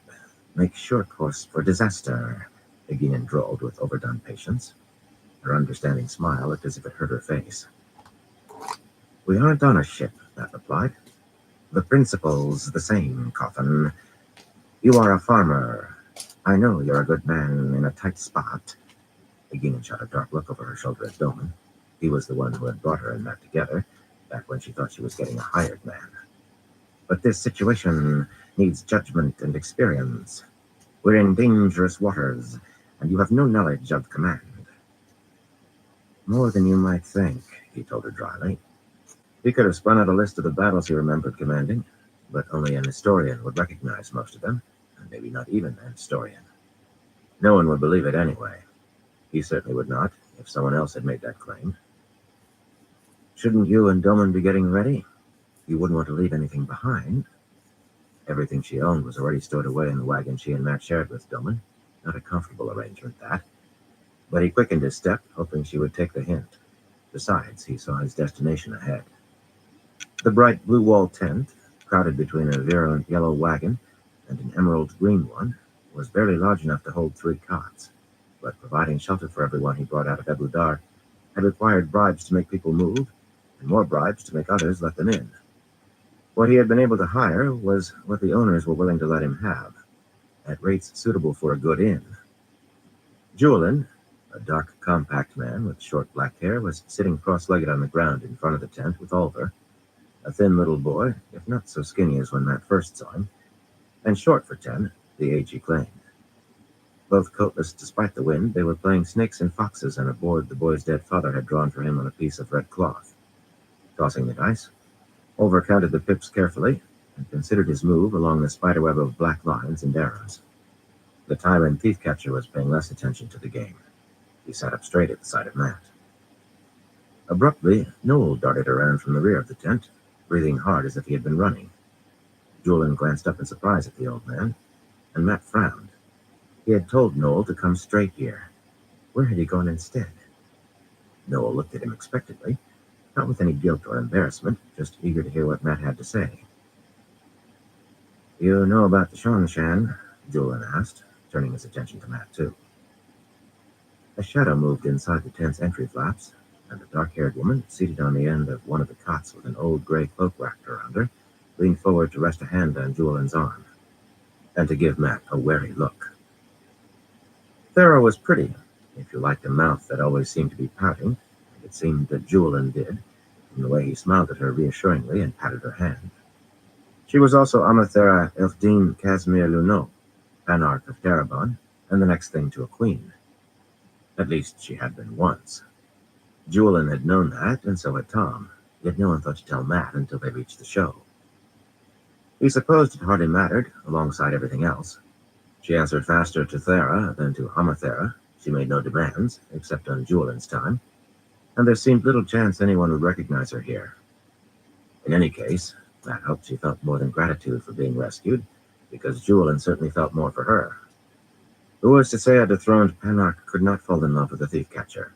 Stranger things had happened, though he was not sure he could name one offhand. They just wanted to see the warrant for Lucas' horses, he said, and Julian nodded, visibly relaxing a little. As well, they didn't count the horse lines. The warrant listed the exact number of horses Luca was allowed to keep. The Shongshan could be generous with their rewards, but given their need for mounts and wagon teams, they were not about to hand anyone a license to set up horse trading. At best, they would have taken the extra. At worst, the thief-catcher shrugged. Another cheerful soul. With a gasp, Thera suddenly pulled her cloak tighter and jerked back into the depths of the tent. Julian looked behind Matt, his eyes going hard, and the Tyrant could match the waters when it came to hard. Egina did not seem to catch hints, and she was glaring at the tent. Doman stood beside her with his arms folded, sucking his teeth in thought or forced patience. Get your tent packed up, Sandar, Egina ordered. The show is leaving as soon as Marilyn returns. Her jaw tightened, and she did not quite glare at Matt. Not quite. Make sure your woman doesn't give any trouble. Most lately, Thera had been a servant, Dakovale, the property of the High Lady Suroth, until Julian stole her away. To Egina, stealing Dakovale was almost as bad as freeing Damani. Can I ride Wind? Oliver exclaimed, bounding to his feet. Can I, Matt? Can I Lawin? Egina actually smiled at him. Matt had yet to see her smile at anyone else, even Doman. Not yet, Matt said. not until they were far enough from Ebudar that no one was likely to remember the Grey winning races with a small boy in his back. In a few days, maybe. Julian, will you tell the others? Blarick already knows, so the sisters are taken care of. Julian did not waste time, aside from ducking inside the tent to reassure Thera. She seemed to need reassuring frequently. When he came out, carrying a dark Tyran coat that was beginning to show wear, he told Oliver to put the game away and help Thera with the packing until he returned. Then settled his flat-topped, conical red hat on his head and started off, shrugging into the coat. He never so much as glanced at Egina. She considered him a thief, offensive in itself to a thief-catcher, and the tyrant had no love for her either. Matt started to ask Noel where he had been, but the old man darted nimbly after Julian, calling over his shoulder that he would help let the others know the show was leaving. Well, two could spread the word faster than one. Vannon and the 4 surviving Red Arms shared a crowded tent on one side of the show, while Noel himself shared another with Tom and the 2 serving men, Lopin and Narim, on the opposite side. And the question could wait. Probably he had just delayed to put his precious fish somewhere safe. In any case, the question suddenly seemed unimportant. The noise of people shouting for horse handlers to bring their teams, and others demanding at the top of their lungs to know what was happening, was beginning to fill the camp. Adria, a slim woman holding a flowered green robe around her, came running up in bare feet and vanished into the yellow wagon where the other 4 contortionists lived. Somebody in the green wagon bellowed hoarsely that people were trying to sleep. A handful of performers' children, some performers themselves, dashed by, and Oliver looked up from folding the game. That was his most prized possession. But if not for that, he plainly would have gone after them. It was going to take some time yet before the show was ready to travel, but that was not what made Matt groan. He had just heard those bloody dice start rattling in his head again. Chapter 3. A Fan of Colors. Matt did not know whether to curse or weep. With the soldiers gone and Ebudar about to be left in his dust, there seemed no reason for the dice, but there never was a bloody reason he could see until it was too late. Whatever was coming might lie days in the future or only an hour, but he had never been able to figure it out ahead of time. The only certainties were that something important, or dire, was going to happen, and that he would not be able to avoid it.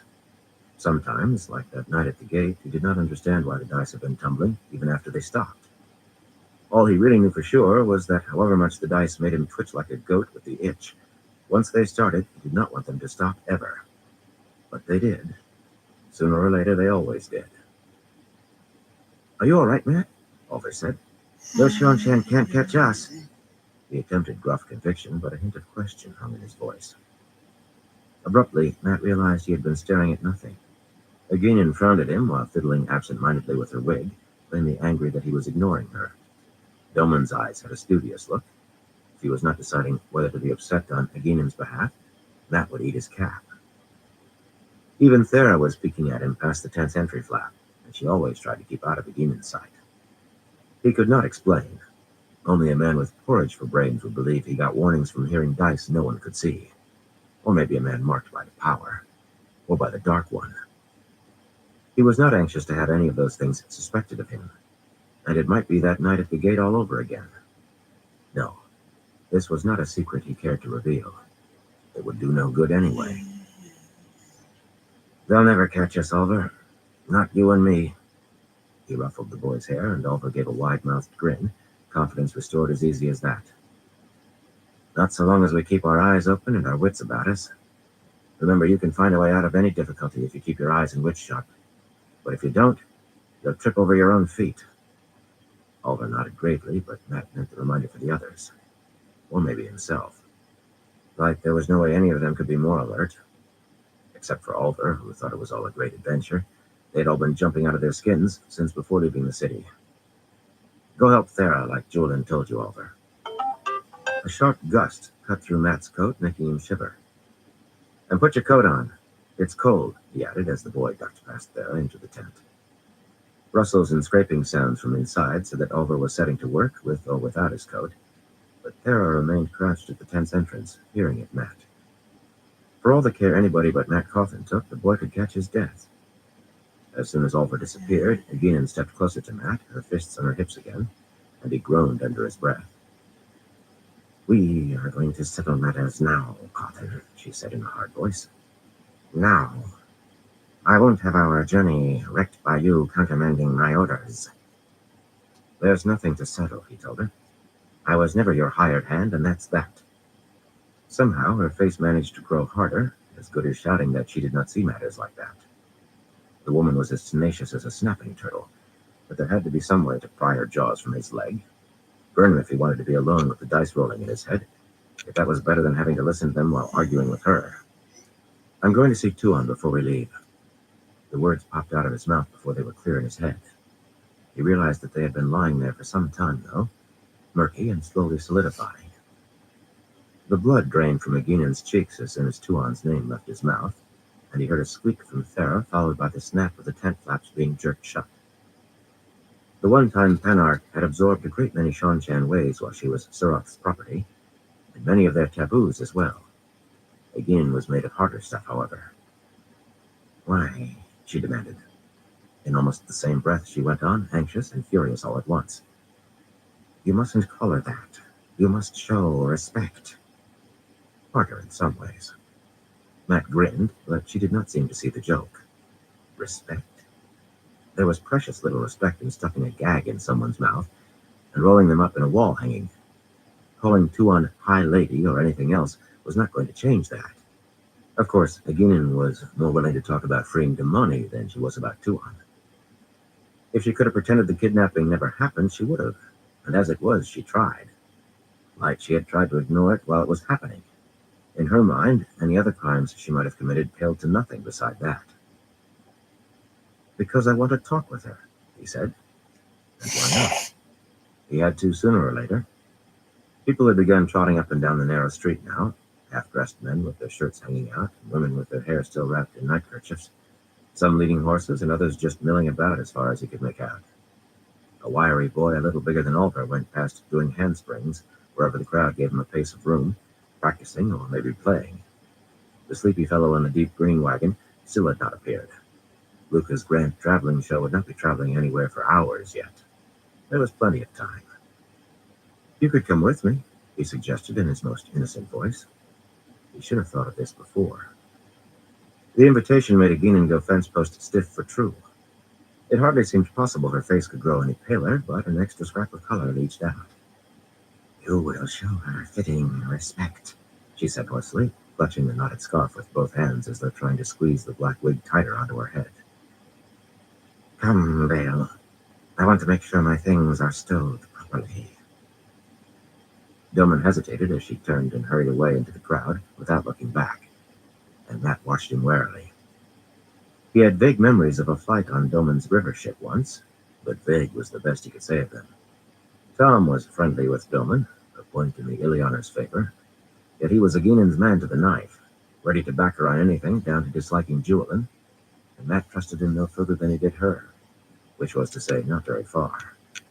Aginan and Doman had their own goals, and whether Matt Cawthon kept a whole hide did not factor in them. He doubted that the man really trusted him for that matter, but then neither of them had much choice at the moment. Fortune prick me, Doman muttered, scratching the bristles growing above his left ear. Whatever you do be up to, you may be in over your head. I think she do be tougher than you do suspect. Aginan, Matt said incredulously. He looked around quickly to see whether anyone in the alley had heard his slip. A few glanced at him and Doman as they brushed by, but nobody glanced twice. Luca was not the only one eager to be gone from a city where the flow of patrons for the show had dried up, and night lightning setting the harbor on fire was a fresh memory. They might all have fled that first night, leaving Matt nowhere to hide, except for Luca arguing them out of it. That promised gold made Luca very persuasive. I know she's tougher than old boots, Doman, but old boots don't count with me. This isn't a bloody ship, and I'm not letting her take charge and ruin everything. Doman grimaced as if Matt were goose-brained. The girl, man. Do you believe you can be so calm if you did be carried off in the night? Whatever you be playing at with that wild talk of her being your wife, have a care or she may shave your head at the shoulders. I was just cutting the fool, Matt muttered. How many times do I have to say it? I was unnerved for a minute. Oh, he had been that. Learning who Tuan was, while he was wrestling with her, would have unnerved a bloody Trolloc. Doman grunted in disbelief. Well, it was hardly the best story Matt had ever come up with. Except for Doman, everyone who had heard him babbling seemed to accept the tale, though. Matt thought they had, anyway. Eginin might get a knot in her tongue at the very thought of Tuon, but she would have said plenty if she believed he had been serious. Likely she would have put her knife in him. Peering in the direction Eginin had gone, the Illianer shook his head. Try to keep a grip on your tongue from now on. Liar, Gwyn. Do near have a fit whenever she do think about what you did say. I've heard her muttering under her breath, and you can wager the girl herself does take it no lighter. You cut the fool with her, and you may get us all shortened. He slid a finger across his throat expressively, and gave a curt nod before pushing through the crowd after Eginin. Watching him go, Matt shook his own head. She was tough. True, she was the daughter of the Nine Moons and all of that, and she had been able to get under his skin with a look back in the Terracent Palace, when he thought she was just another Sean-Chan noblewoman with her nose in the air, but that was just because she kept turning up where he did not expect. No more than that. Tough? She looked like a doll made of black porcelain. How tough could she be? It was all you could do to keep her from breaking your nose, and maybe more, he reminded himself. He had been careful not to repeat what Doman called wild talk, but the truth of it was, he was going to marry Tuon. The thought he knew it as sure as prophecy, which it was, in a way. He could not imagine how such a marriage could come about. It seemed impossible on the face of it. And he would not weep if that proved to be so. But he knew it would not. Why did he always find himself bloody lumbered with bloody women who pulled knives on him or tried to kick his head off? It was not fair. He intended to go straight to the wagon where Tuon and Selucia were being kept, with Satala Unnan to watch. The innkeeper could make a stone seem soft. A pampered noblewoman and the lady's maid would give her no trouble, especially with a red arm on duty outside. At least they had not so far, or he would have heard. But he found his feet wandering, taking him along the winding streets that ran through the show. Bustle filled all of them, wide and narrow alike. Men rushed by leading horses that frisked and shied, too long without exercise. Other people were taking down tents and packing the storage wagons, or hauling cloth-wrapped bundles or brass-bound chests and casks and canisters of every size out of the house-like wagons that had been standing here for months, partially unloading so everything could be repacked for travel, even while the teams were being harnessed. The din was constant. Horses whickered, women shouted for children. Children cried over lost toys or yelled for fear of noise. Men bellowed to know who had been at their harness or who had borrowed some tool. A troop of acrobats, slender but muscular women, who worked on ropes dangling from tall poles, had surrounded one of the horse handlers, all of them waving their arms and giving voice at the top of their lungs, and nobody listening. Matt paused a moment trying to figure out what they were arguing over, but eventually he decided they were not sure themselves. Two fighting coatless men rolled on the ground, watched closely by the likely cause, a willowy, hot-eyed seamstress named Jemen. But Petra appeared, and pulled them apart before Matt could even get a bet down. He was not afraid of seeing Tuon again. Of course not. He had stayed away after sticking her into that wagon to give her time to settle down and collect herself. That was all. Only calm, Doman had called her, and it was true. Kidnapped in the middle of the night, snatched out into a storm by people who would as soon have cut her throat as look at her, as far as she knew, and she had been by far the coolest of them all. Light she could have planted herself. That was how upset she was. It made him feel as if the point of a knife were tickling between his shoulder blades then. And the knife was back again just thinking about her. And those dice were rattling away inside his skull. The woman's hardly likely to exchange vows here and now, he thought with a chuckle. But it sounded forced even to him. Yet there was no reason under the sun for him to be afraid. He was just properly wary, not afraid. The show might have equaled a fair-sized village for size, but there was only so long a man could wander about in that much space before he started doubling back on himself. Soon enough, too soon, he found himself staring at a windowless wagon painted in faded purple, surrounded by canvas-topped storage wagons, and in sight of the southernmost horse lines. The dung carts had not gone out this morning, and the odor was strong. The wind carried a heavy scent from the nearest animal cages, too. the musky smell of big cats and bears, and the light knew what else. Beyond the storage wagons and pickets, a section of the canvas wall fell, and another began to shake as men loosened the guy ropes holding the poles. The sun, half hidden by dark clouds now, had climbed halfway to its noonday peak or better, but it was still too soon. Harnan and Metwin, two of the Red Arms, had already hitched the first pair of horses to the shaft of the purple wagon, and were almost done with the second pair. Soldiers well trained in the band of the Red Hand, they would be ready to take the road, while the showfolk were still figuring out which way the horses were supposed to face. Matt had taught the band to move fast when there was need. His own feet dragged as though they were wading in mud. Harnan, with that fool tattoo of a hawk on his cheek, was the first to see him. Buckling a trace, the heavy-jawed file leader exchanged looks with Metwin, a boyish-faced Carrienan whose appearance belied his the weakness of tavern brawls. They had no call to look surprised. Everything going smoothly? I want to be away in good time. Rubbing his hands together against the cold, Matt eyed the purple wagon uneasily. He should have brought her a present, jewelry or flowers. Either worked as well with most women. Smooth enough, my lord, Harnan replied in a cautious tone. No shouting, no screaming, no crying. He glanced at the wagon as if he did not credit it himself. Quiet suits me, Metwin said, stringing one of the reins through a ring on a horse collar. Woman starts crying. The only thing to do is leave if you value your hide. And we can hardly drop these off by the side of the road. But he glanced at the wagon, too, and shook his head in disbelief.